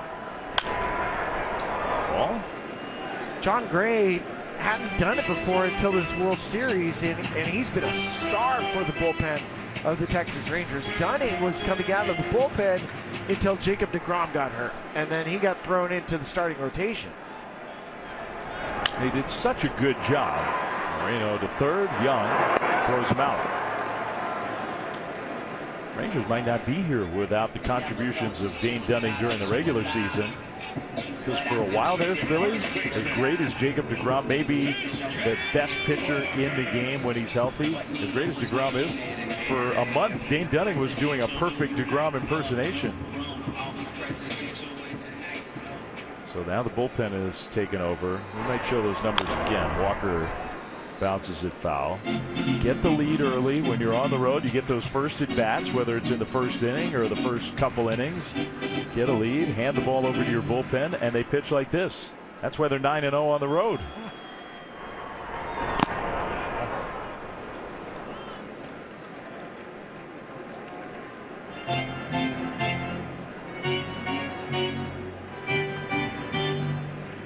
Christian Walker 1 for 2 tonight. 2-1. Diamondbacks in their 1 World Championship season back in 2001. It came from behind in that World Series. This series is a long way from being over. But if they go on to lose the series, there can be a few small plays that everybody remembers. And Christian Walker's base running play last night is going to be one of those. It just is. There's a lot of what ifs. What ifs if you don't run through the stop sign of Tony Perez-Chica, the third base coach. And the throw that Garcia made from right field to home was an overthrow. So you would have had second, third, nobody out. Pitcher who was vulnerable, looking vulnerable on the mound. 4 count here to Walker. And I think it's not a stretch to think 2-3 runs across in that inning for the D-backs. Walker, kind of a bloop, just shallow right, and it's going to fall. Jankowski was coming in hard, but decided to just play it on a bounce. Walker's got himself a single. That's now 2 hits for Christian Walker tonight. Would like to get that bat going. I mean, he's been their biggest power threat. Hit 33 home runs this year. He's one of the best all-around first basemen in Major League Baseball. He just has not. He's been ice cold. And then he had a big error tonight.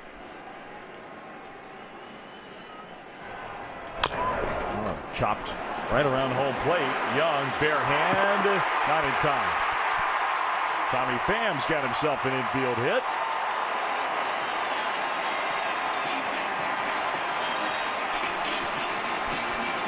That's about all that Josh Young could do, and Pham just fast enough to beat it out. Tell you what, very few third basemen even make this play close. I mean, this is a Baltimore chop right off home plate. And the only real position player to be able to get it is Dane Dunning. And Josh Young, watch how fast he is coming in from third base. Grab and throw. That's it. And usually third basemen, when they're making that throw, there is not much of a grip at all. There's Gurriel. That's a strike.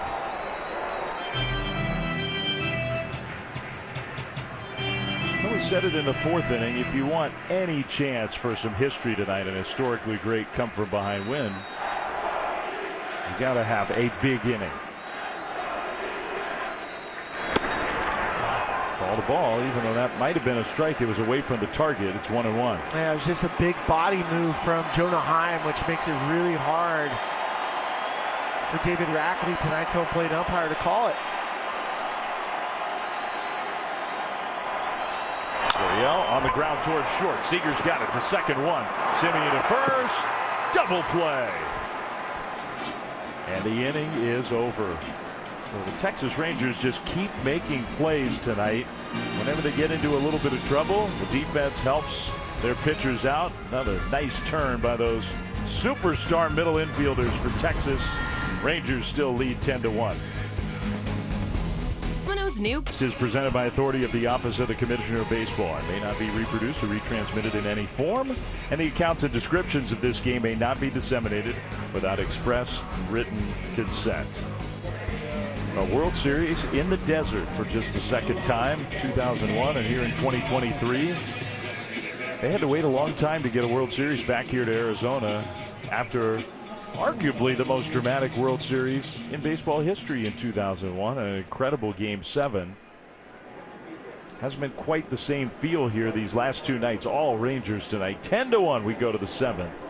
Ryan Nelson against Mitch Garver. Curveball is low for ball one.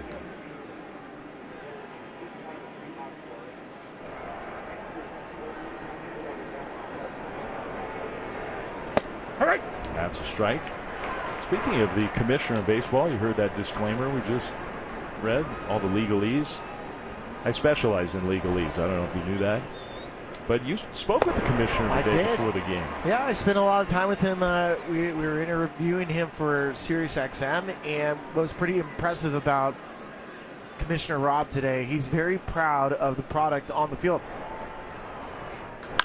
Thinks the new rules have been significant to improve fan engagement, watching more athletes play. I mean, these two teams, the Rangers and the Diamondbacks, are prime examples of how the new rules have kind of impacted the sport. The non-shift, seeing the athleticism of the Diamondbacks and stealing bases with the bigger bags.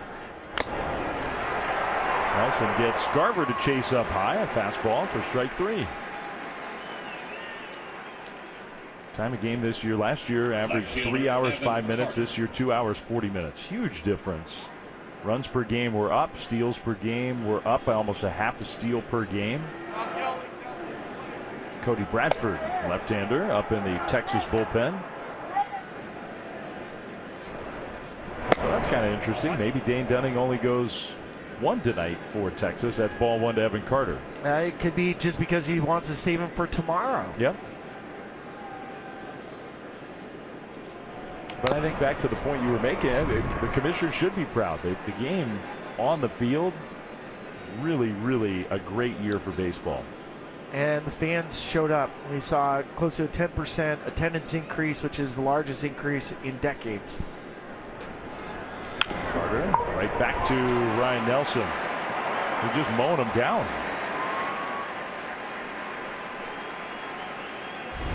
2 down. Meanwhile, for Texas, I think part of the story of the Rangers, because they had 2 really tough years. Rangers, though, the last couple off seasons Heaney, Evaldi, John Gray, Marcus Semien, Corey Seager, Jacob deGrom. Huge outlays, big contracts, huge commitments. And it's paying off here. They're 1 win and 3 innings away from a World Series title. They've never had one in their franchise's history. And I think you put Bruce Bochy in that category too, don't you? I do, but the Rangers were 4th in this season as far as total payroll. So it's a top 5 payroll team. But it's been supplemented with young quality players like a Josh Young, like an Evan Carter. So it's not just about signing free agents, it's about total organizational philosophy. Yep, got to do both. Young up the middle, base hit. The young guy has been a huge part of this game. He's had 4 good at bats. He's 3 for 4. That's Yankees, Padres, Rangers. I think another part of what everybody's got to be happy about the game. It's not only the New York, Chicago, LA franchises, San Diego, Texas, Philadelphia, part of that mix. And that list also tells you low to left. Doesn't guarantee success. I think that's part of the point you're making. You got to supplement those big contracts with other ways to make your team better. The Rangers have done so many things well. This 3-2 pitch. Swung on a drill to right field. Going back Sanders on the track at the wall. See ya! See ya! See ya! He is Mr. November. It's a great nickname after what Derek Jeter did in the World Series where the Yankees played the Arizona Diamondbacks. Only other Diamondbacks World Series before this year. The walk-off solo home run off young Kim to give the Yankees a win on that November night. Randy Johnson, who was the co-MVP of that World Series, here in the ballpark again tonight, cheering on his Diamondbacks, who would end up winning that World Series in Game 7 in walk-off fashion. New pitcher for Texas, by the way. So Heaney goes 5, Dane Dunning an inning, and Cody Bradford takes over now for his 5th playoff appearance. Well, it's interesting that Bochy's going to the lefty right here.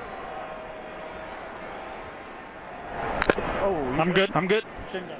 Gives you an idea of just the conversations first off between umpire and catcher. I mean, there really truly is a symbiotic relationship between both.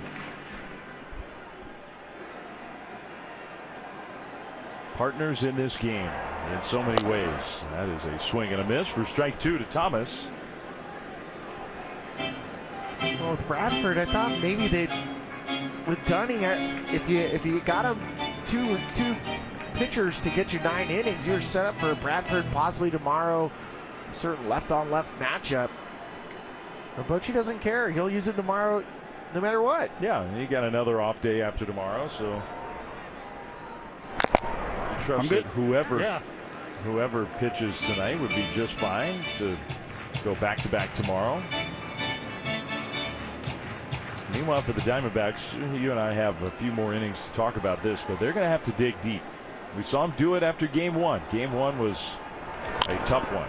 That's a foul ball, but tough in a very different way. This one, much different feel to this game. It just got out of hand so fast. And with plays that you're not accustomed to seeing. Got to somehow convince yourselves we can win 3 games in a row. We've done it many times this year. But that's what it's going to take after tonight.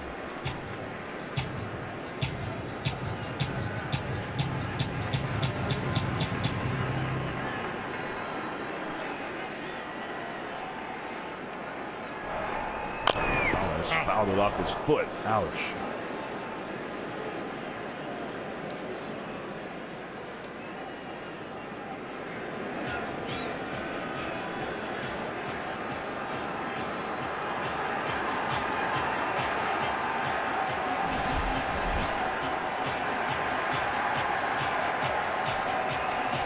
Not quite his foot. Okay, never mind.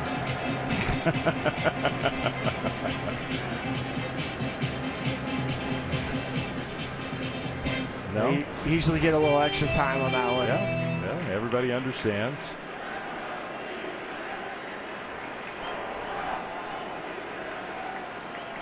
Shouldn't assume, I guess. Oh, gee. Everybody's getting beat up. Oh, man. Is that the third one the umpire has taken in this sequence? I'm pretty sure everybody's gotten a piece. Well, Cody Bradford, I mean, it's a four-seam fastball, changeup. He's not easy to square up. The three guys around home plate right now are ready for this at bat to end.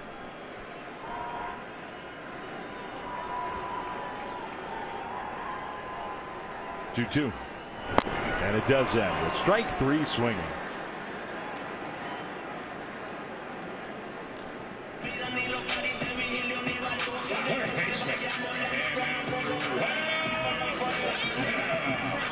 One out. Bradford retires Thomas. And up comes Emmanuel Rivera. See if Torey Lovullo decides Rivera 0 for 2. He's lined down and grounded out. Had some good at-bats in this World Series. Hits that one to right. Jankowski circles around it. 2 down. Be interesting decision whether Longoria is back in there tomorrow. He's been mostly the regular third baseman, or if Torey Lovullo decides Rivera's the guy swinging the bat better. Yeah, there's going to be a lot of decisions tonight, and for Torey, I mean, the one benefit that the Diamondbacks do have is Zach Gallen at home is really hard to beat. And if you can get by tomorrow, you get Merrill Kelly for Game 6.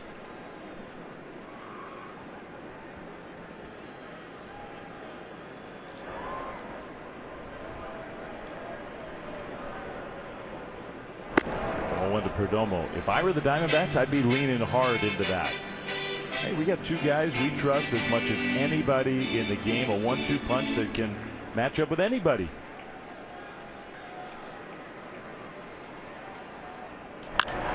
Perdomo to shallow right.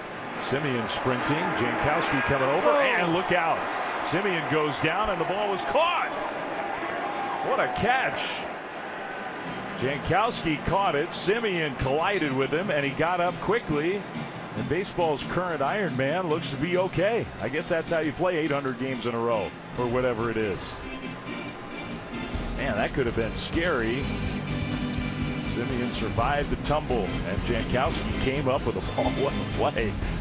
Travis Jankowski just having a magical Game 4 here. Well, things happen here tonight that are pretty cool. But one thing that hadn't happened since the 1991 World Series Game 5, where the Atlanta Braves against the Minnesota Twins hit for the cycle as a team in a single inning. So you got to have a team single, double, triple homer in the same inning of offense. They did it all those years ago. It hadn't happened in a World Series game until tonight. But in the second inning, Josh Young with a double, Travis Jankowski with a single, Marcus Simeon with a triple, Corey Seager with a home run. That's how you score 5 runs with basically 2 outs. Yeah. Jonah Heim against Ryan Nelson, who's been outstanding. So if there's any bright spot for Arizona, Ryan Nelson soaking up some innings, getting some outs tonight. Now time, something got on the field.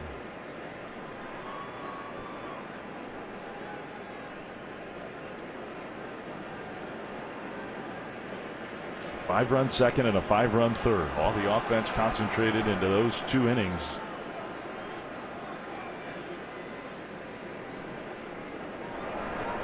Too high. 1 ball, 1 strike to count. We expect the weather to be the same tomorrow. The roof's going to be open again. That one is hammered to deep right field, and that's got to feel good for Jonah Heim. It is gone into the Texas bullpen. His 3rd home run of the playoffs. That's the first run against Ryan Nelson. It is 11-1.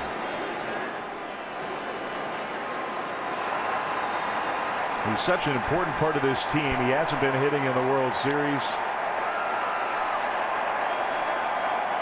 But he goes deep. Well, he's just waving up to his family. Gets a chance to hit from the left side. And there's a little changeup. You don't want to throw a changeup down and in to a lefty. That's kind of the nitro zone.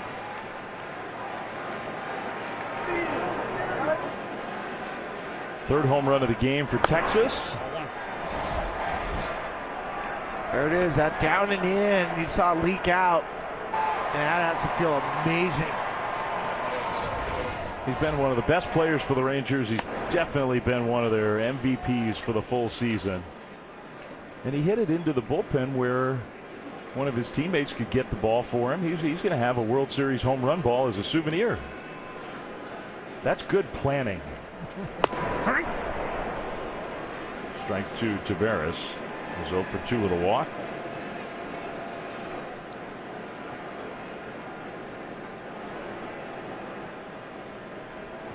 Bullpen quiet for the D-backs. That's a strike. Jose Leclerc, the guy, figuring he's not going to have to pitch tonight. Give a little smooch. Give it to Will Smith. Will, who's got a chance to do something pretty cool. He does. It could be 3 consecutive World Series with 3 different teams. That is amazing. Will Smith, reliever on this Rangers team. Big chopper up the middle. Right there, Perdomo throws him out. Tavares retired. And you hear oftentimes when players and teams get to this spot, where this is the best team I've ever been a part of. Well, one thing that the Texas Rangers as a group they've done that's a little bit more unique than most, they really made it a point of having team dinners. Constantly being together on the road, at home.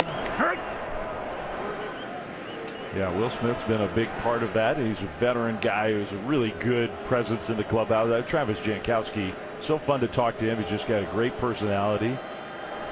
Group of guys that get along. They like to spend time together. And to your point, when we were talking with Will Smith about why are you the lucky rabbit's foot or whatever, and said, well, no. But the common thread is that all 3 of these teams have been really close. Will's the new current expert on how to build a championship team. He's been around 3 different ones, perhaps, in the last 3 years. Certainly the Rangers are championship caliber, whether they finish this off or not. There's Will Smith. We also asked Will about being here, and one reason why he was really excited to get back to the World Series is his parents are here. A little comebacker, Nelson, nice play off the mound to throw out Jankowski. When Will was a closer for the Atlanta Braves during COVID times, his parents couldn't get there to be in person. Second baseman. So they didn't get to see him then. And last year he was not pitching. He knew he wasn't going to pitch. He just was the last guy on the roster for the Astros. So he told him, I'm not going to get in the game. Might as well just stay home. So this year they decided to be with him, travel, come to the World Series, get to see him play in a World Series.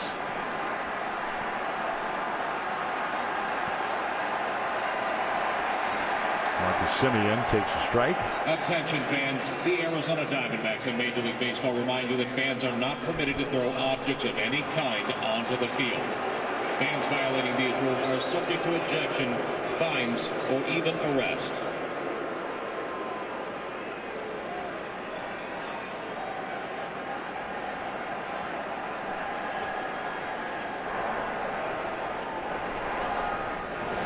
Outside. 1-1. There are only 2 other players who've ever even appeared in 3 straight World Series for 3 different teams. Don Baylor and Eric Hinsky, and now Will Smith. Will would finish off the 3 consecutive World Series titles. That's pretty amazing. I mean, you get to one World Series, and if you happen to win one, it's like a once in a lifetime. With 3 different teams in 3 consecutive seasons? That's a lot of college funds for your kids. Yeah. Those World Series bonuses. For your kids' friends. Strike 3 called. Simeon didn't quite think so. It's been a great night for him, but not that time. Seager left on deck, and we're going to go to the bottom of the 8th inning. But Jonah Heim gets into the offensive action for Texas. Plus, he's got a World Series souvenir, a home run to make it 11-1 Rangers. Well, how about a Game 4 memory from 1969? Orioles-Mets, one of the more famous defensive plays in the history of the World Series. A guy who wasn't exactly known for his defense over a really great career. Ron Swoboda, what a catch. Brooks Robinson, who we miss greatly, just passed away recently. One of the all-time greats hit that ball, and Ron Swoboda with the incredible diving catch, and that's won that game in 10 innings, 2-1. The Miracle Mets, world champions in 1969. It's an amazing story, right? They were one of the worst teams ever on paper and record-wise a couple of years before it. A little reminiscent of these two teams. I mean, the Diamondbacks 2 years ago lost 110 games, and the Rangers lost 100 for 2 straight years. And then didn't have a great year last year, as that pitch to Ketel Marte just misses inside from the new left-hander Brock Burke, who yesterday probably wasn't thinking he was going to be pitching in Game 4. He just got added to the roster tonight with the injury to Max Scherzer. Both Adolis Garcia and Max Scherzer taken off the World Series roster because of injuries. That was big news before the game. Burke last pitched on October 8th. It's been a while. Marte, wow, swung and missed and threw the bat into the netting. All kinds of things getting tossed around right now at the ballpark. Yeah, they've been warning fans, because fans, look, you have a little sympathy. You're not supposed to do it, but it's 11-1. You came to a World Series game and you didn't get what you were hoping for. So fans have been throwing paper airplanes, and some of them have reached the field. Not good, not supposed to do it. They've been warning fans, don't throw anything. How about Ketel Marte and his bat? I think the PA announcer is going to come on and give him a warning. Yeah, they might give him a stern warning.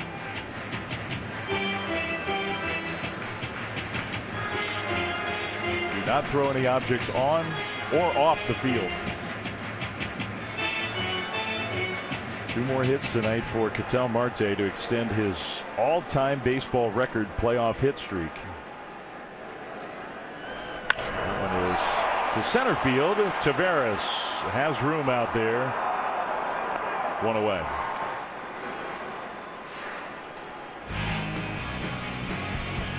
Teams that have been to the World Series within 2 years of losing 100 or more games.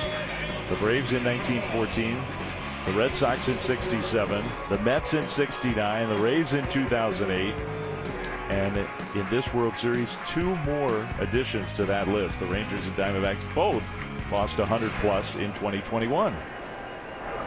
Corbin Carroll takes a strike. Well, no matter what, tomorrow, Billy, the Diamondbacks need more from Corbin Carroll. Maybe it's not fair. He's 23 years old, but he's one of their best players.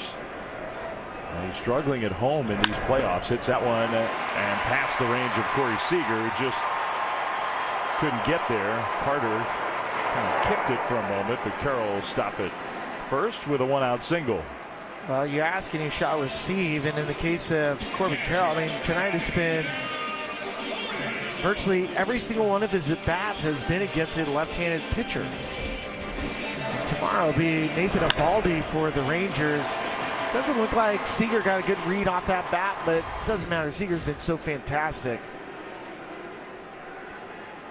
So here's Moreno now. Runner at first, 1 out. 10-run lead for Texas. Just trying to get the final 5 outs here and get to Game 5. And we get a more traditional pitching matchup. You've mentioned Zach Gallen a bunch of times. Nathan Eovaldi's going to go for Texas. Game 1 wasn't as good as he usually is in the playoffs. He's got a great postseason track record. He's called Nate the Great. And the postseason, I mean, he hasn't been beaten. And Zach Gallen at home this year, think about this. 12-4, a 2.67 ERA, and close to a 1 whip, which is walked hits per innings pitched. He's really good here. 2-1. That's true. It's big big difference for him.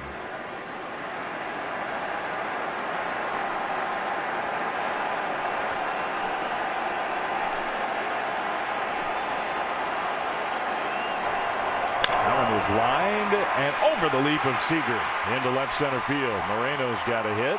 That's back-to-back singles for the Diamondbacks.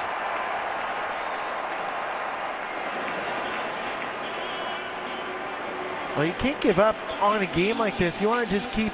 You want to move on to tomorrow, but at the same time, it is really important to see if he can dig into any portion of the bullpen and a plus side guy. A plus side guy is one of their main relievers that they don't want to have to warm up. Yeah. Mike Maddox will get the shoulder rub here. With Brock Burke, I'm sure there's a lot of sympathy for Brock, who you try to stay sharp. You're here with the team, traveling with the team in case of an emergency. So the emergency happens. You get added to the roster, but you haven't been in a game all month, essentially. Chris Stratton's the guy who's up in the Texas bullpen. Well, the stuff for Brock Burke is good. He was considered possibly a late inning reliever at the start of this year, maybe even possibly to close some games out.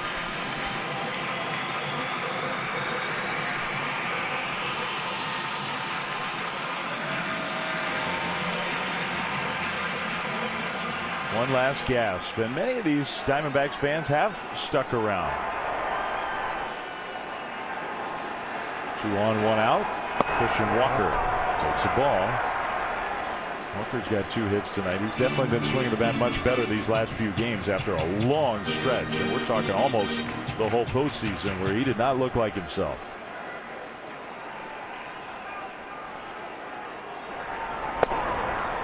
One's low. 2-0.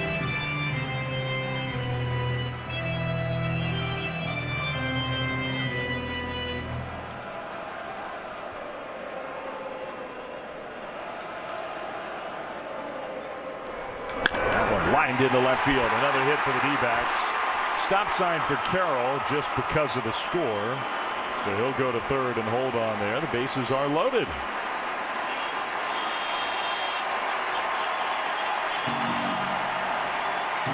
There you go. Start digging into their bullpen. You also get Christian Walker, 3 hits tonight.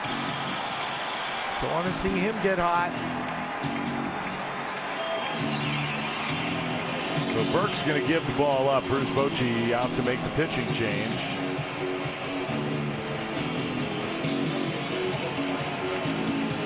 Hot dog and hamburger like it. A chance for the Diamondbacks. Chris Stratton's coming in here in the bottom of the 8th inning. Back right after this. Ghost Peppers. No. Himself. That's all him. Oh, who says Game 4 can't still be fun? The Diamondbacks. It's been a long night for them. But a chance here with the bases loaded against the new pitcher, Chris Stratton.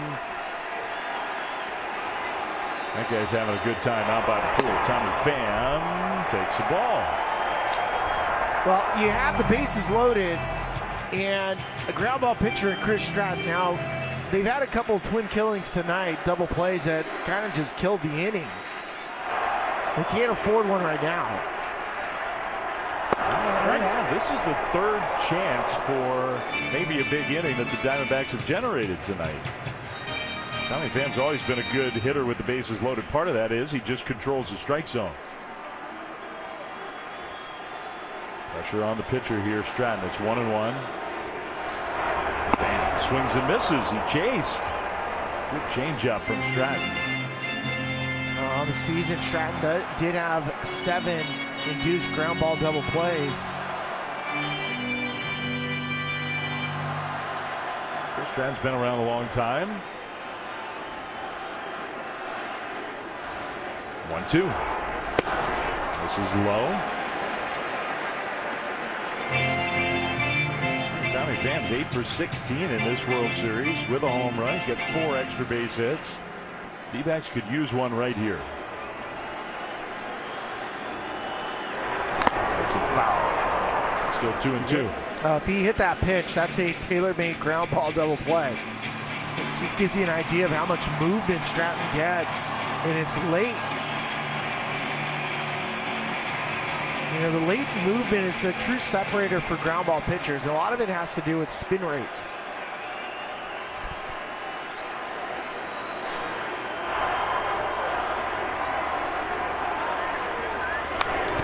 Back. Stratton has always, from the time he came up as a young minor leaguer many years ago, always been a high spin rate. In fact, he was, I think, one of the first, as everybody was starting to use the new technology, appreciate spin rate, especially on his curveball.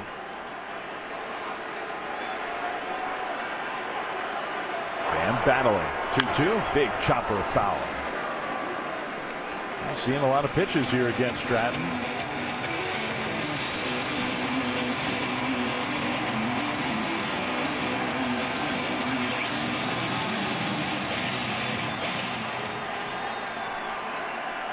Eighth pitch of the sequence coming right here. Stratton just into the game with the bases loaded. Bam, takes a ball. Oh. Real close. That is a really tough pitch to take. It's 94, and there's a lot of play, but you have to trust it's at the bottom of the strike zone.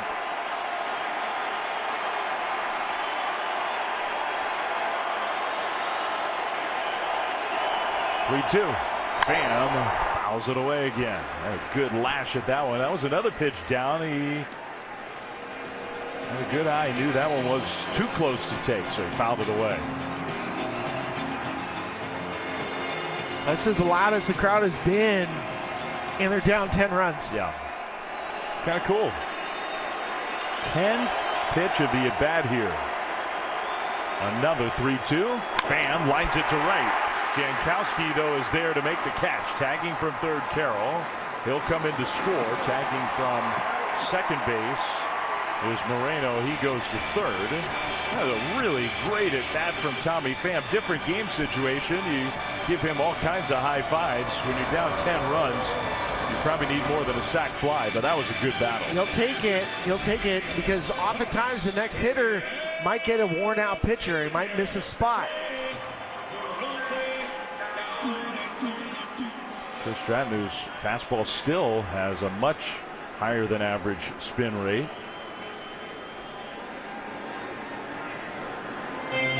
So oftentimes you see those pitchers who don't light up the radar gun but still have good fastballs, and that's a characteristic of one of those effective fastballs without the big velocity.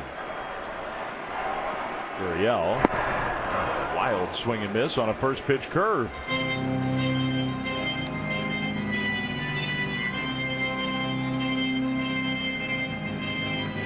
Gurriel drove in the first run of the night for the Diamondbacks back in the fourth.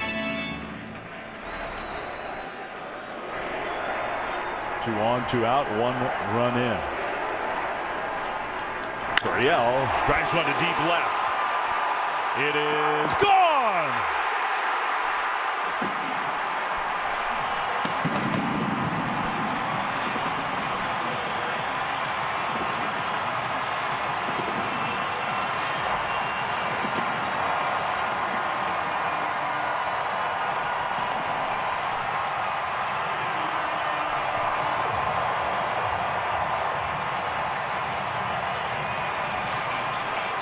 To 5 Texas, and maybe you're right. Maybe that Tommy Pham at bat paid dividends, and Lourdes Gurriel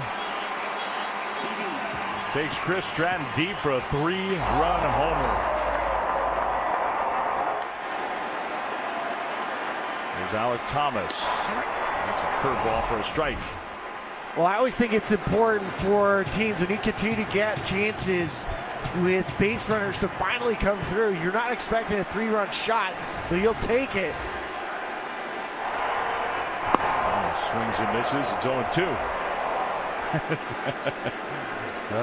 He's got a real quiet, shy personality. Yeah, it barely ever comes out. Well, that 3-run shot is forcing Bochy to get his bullpen up again. 0-2. Thomas, big chopper. Seager gonna have to hurry here. Got him. Stayed calm the whole time, and that's out number 3. But the Diamondbacks come to life offensively, so that's got to feel good for them, even still down big. Gurriel's 3-run homer caps off a 4-run inning. And we'll go to the ninth here of Game 4 with the Rangers leading the Diamondbacks 11-5.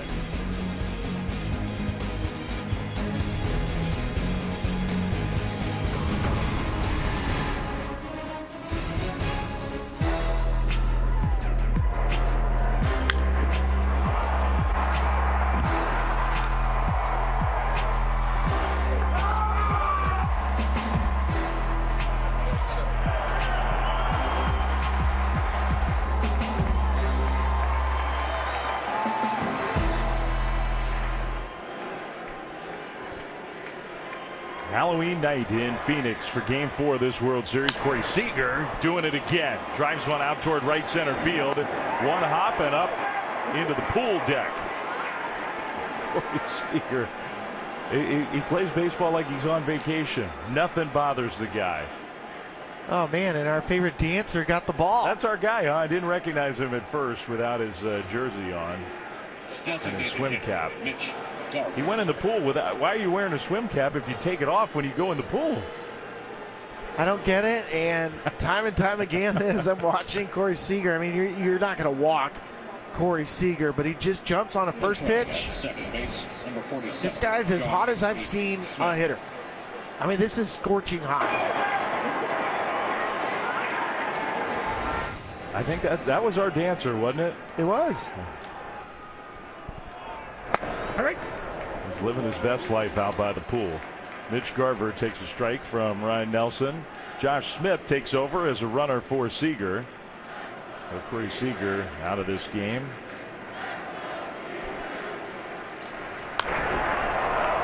That was the first hit that wasn't a homer in this World Series for Seager. Now he's hit some other balls hard. All right, this was him before he got in the pool, doing the Macarena or whatever. All right, so then Diamondbacks hit the home run. He decides that deserves a sort of a pseudo cannonball.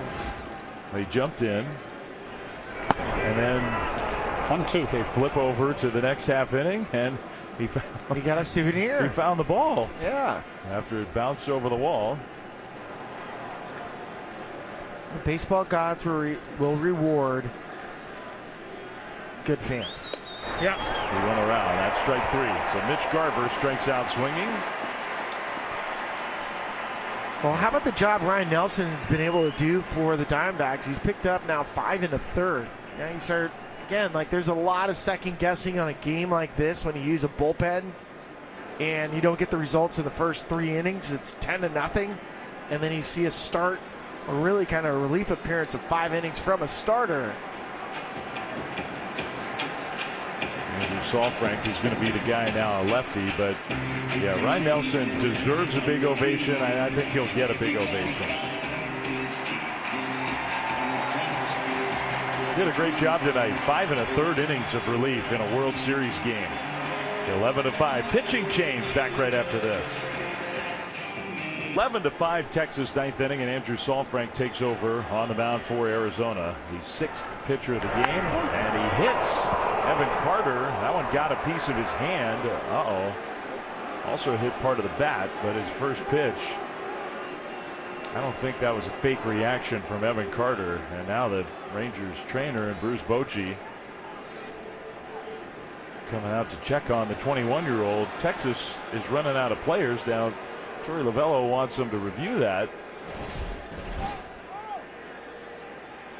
Looks like he caught what's called a puck with these bats. That weight, it's a counterweight to make the barrel feel lighter, and it looks like he caught the puck. So now the question is, did it also catch part of his hand? Carter's, if it didn't, he sold that really well, because that was a quick.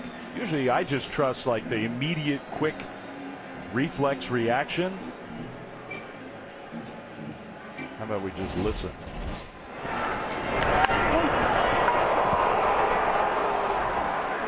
He knew that hit part of the bat at least. I think it's going to be hard to tell. Did it glance off his finger? Almost looks like it didn't. Yeah, I mean, I'm always a hitter first, but that one looks like it hit the knob of the bat. That's not to say he was out and out faking it, but it could be that his hand got sort of pinched against that. What you call it? They call it a puck. A puck. Like a hockey puck. All right. Well, let's hear from Bill Miller. I don't think Bill got his microphone on.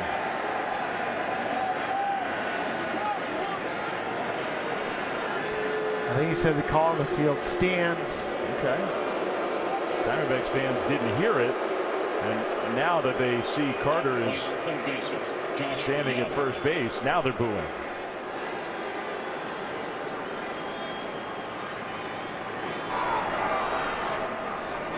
It's the first pitch from Saalfrank out of the bullpen, and he hits Evan Carter. Here's a chopper to short from Josh Young. Out at second, out at first, double play. One pitch hit a guy, two pitches get a double play. And the side is retired. Last chance for the D-backs as Game 4 goes to the bottom of the 9th inning. Last opportunity for Arizona. They're down 11-5. I still think, Spilly, as we look back on this game, 2 little plays opened things up for the Rangers. There's no question. This was a 2-2 count. It was a changeup down and in. It kicks away from Gabby Moreno. First run comes across the board. There's a walk, and then it led to 4 more. And then Christian Walker, the first baseman, Gold Glove first baseman, cannot turn a double play. It leads to another 5-run, 2-out inning.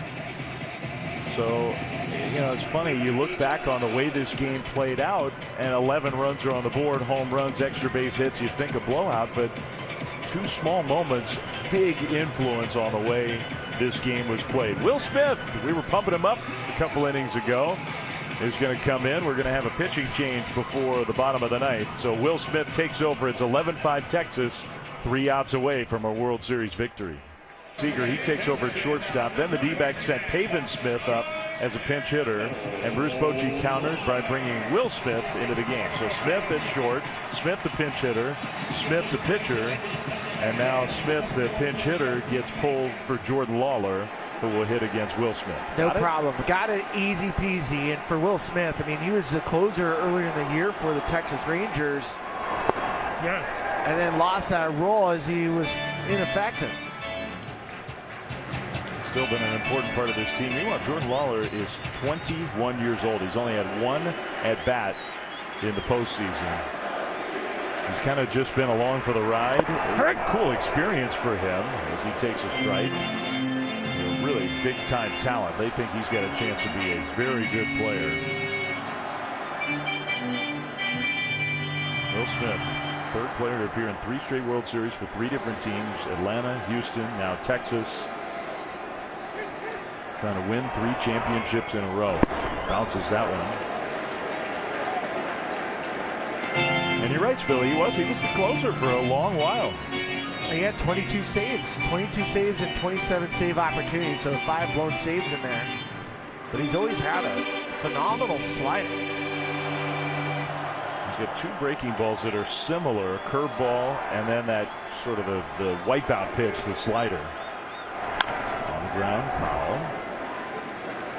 I like guys like this because you get to the postseason and maybe the role has changed. Maybe you're not as important to your team right at this moment. But the Texas Rangers wouldn't be in the World Series without what he did in the regular season. That's right. There are lots of guys like that. When a team gets this far, with a check swing foul. Diamondbacks trying to put some pressure on Texas. 4-run inning in the 8th. You got Perdomo on deck, and then after that, the top of the order comes up again. So who knows?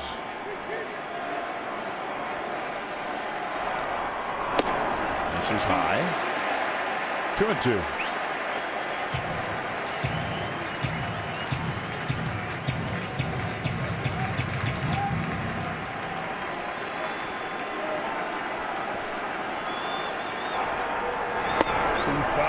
Inside, not by much. Full count here to Lawler. One of the biggest challenges coming off the bench as a hitter are pitches that are coming up and into. You want pitches middle away. 3-2. That's not close. So he walked him.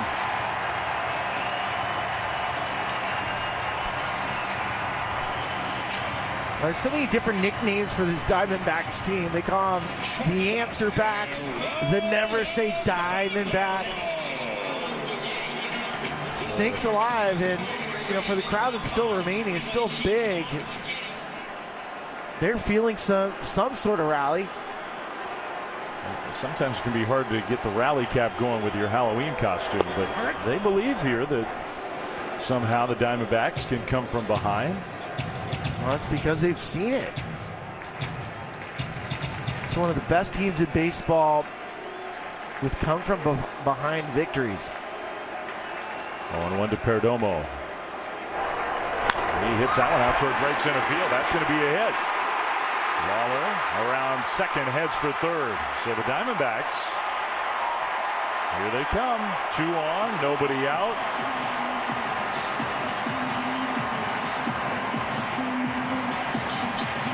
And look who's up in the bullpen, the closer. That's everything for the Diamondbacks. I mean, if there's still a chance, right, that they can win, but most likely they're not going to win. But that is a win to get Jose Leclerc up tonight. If you include the postseason, tied for the most come-from-behind wins of any team in baseball this year. Still holding on to some hope. And now you get maybe your best hitter at the plate, Marte. He goes after that first pitch.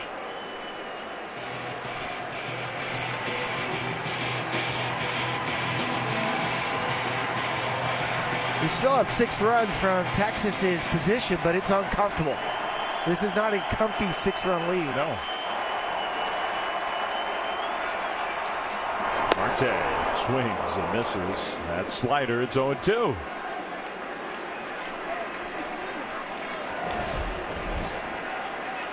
And Marte, I mean, he's really trying to possibly hit a 6-run home run. It's a little bit of an over-aggressive swing from what we've seen from him. 0-2. Marte strikes out. Well, that was the great slider from Will Smith for a big first out. Well, for Marte, I mean, he's in a pretty big, exciting position. Misses the fastball, then he had a slider he could have hit. Just overswung, and then there's the wipeout. Down and in. No chance of touching that pitch. It's a 1 out. And here's Carroll.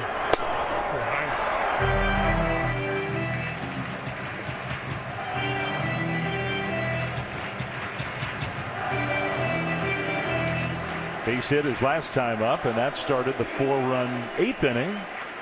Trying to contribute to a 9th inning rally. Big fastball from Smith, 1-1.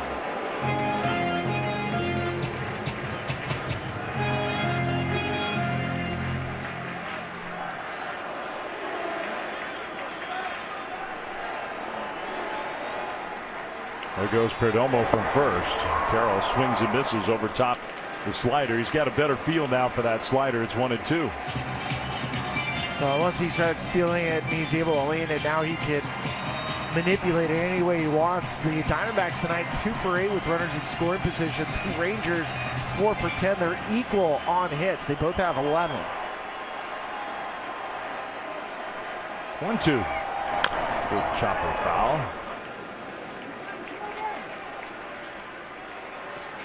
But 10 of those 11 runs for the Rangers tonight. 2 outs.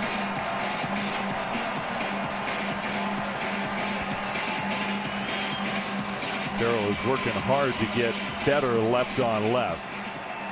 Not quite the weapon, especially in terms of the power that he is against right-handed pitching. They don't need power here. They need him to just get on base. He strikes out swinging, though. A fastball got him. 2 down. And the Diamondbacks are down to their final out.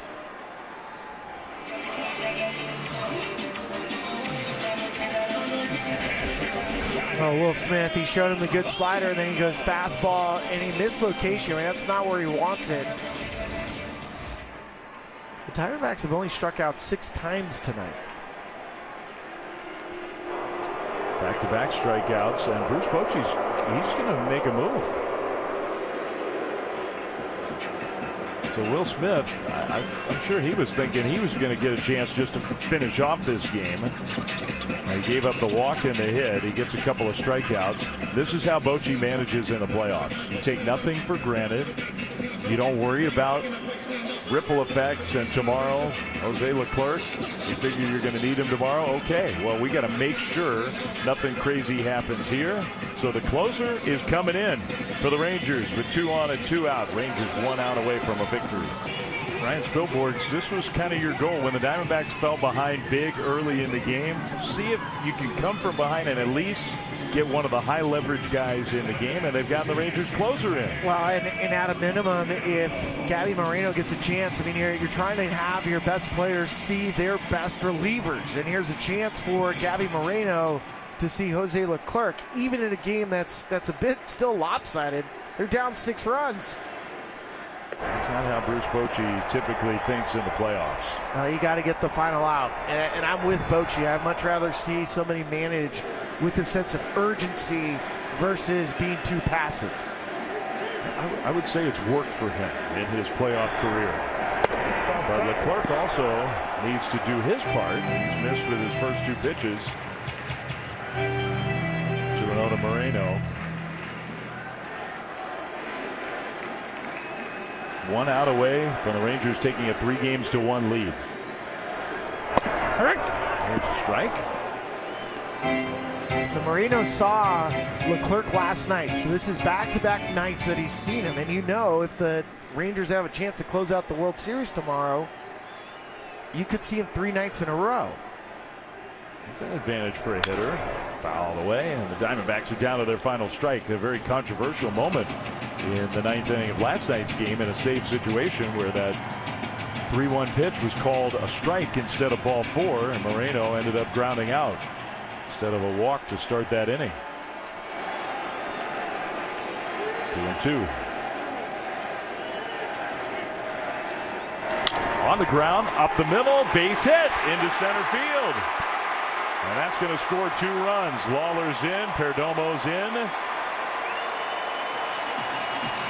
It's 11-7. And you need one more base runner to have a chance to tie the game. You need a couple more, actually, to have a chance to tie the game with 1 swing. But you're getting closer to where you have some real hope. Well, and believe it or not, regardless of how this one ends, there's momentum back in the Diamondbacks dugout.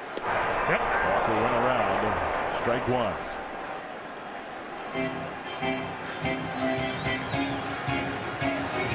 Christian Walker's had a positive game, 2 singles and a double.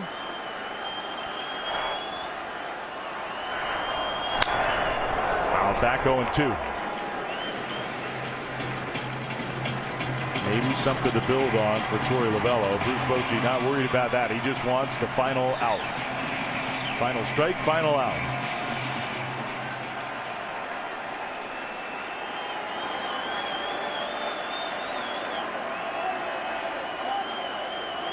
The 0-2. Very high with a fastball.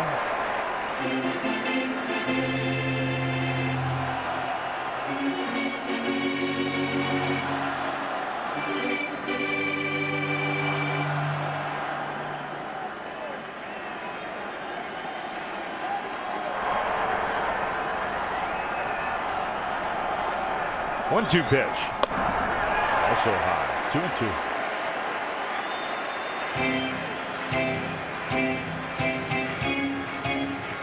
I had a chance to ask Leclerc today just how good was he feeling. He said it's the best he's felt since 2018.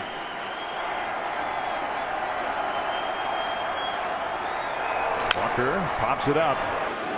Lowe coming over. Leclerc sprinting over to be the first baseman. Lowe right in front of his manager to make the catch for the final out of the night. Well, the end maybe wasn't as pretty as the beginning for the Texas Rangers, but they are 1 victory away now from their franchise's first World Series championship, and they're still undefeated 10-0 on the road in the postseason.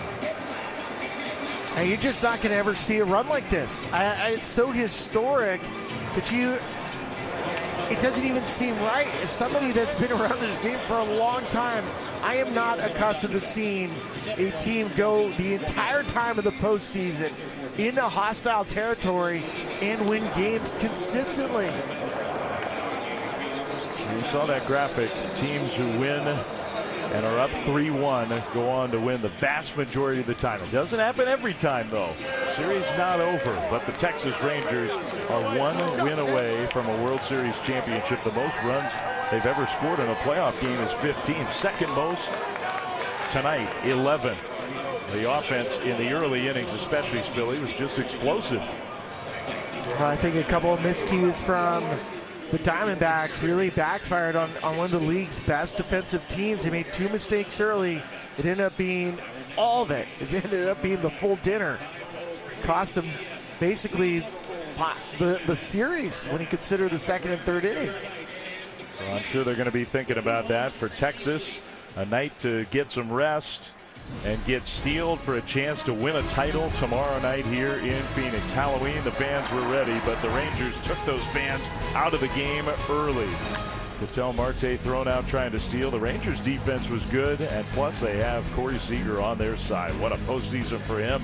Marcus Semien came to life. 11 runs on the board for the Rangers and 1 win away from a title. For Ryan Spilborghs and our whole crew, Dave Fleming saying goodnight from Chase Field here in Phoenix, Arizona. Need your sleepless thoughts about your features. When I awake, I still dream about you. And I wonder if you dream about me too. Till we run away from the city lights, up to the coast under starry skies. Tell me now when you close your eyes, am I by your side?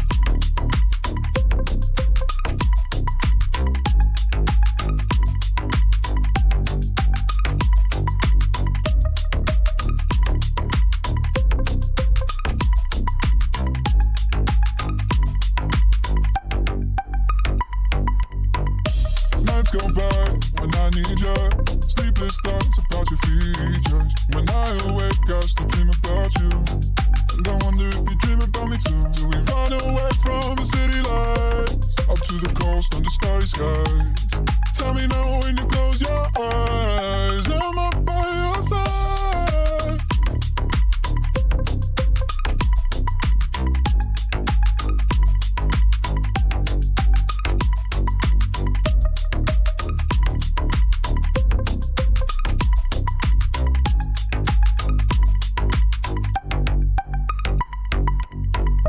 Nights go by when I need you.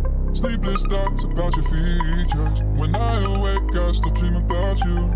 And I wonder if you dream about me too. Till we run away from the city lights, up to the coast under starry skies. Tell me now when you close your eyes, am I by your side?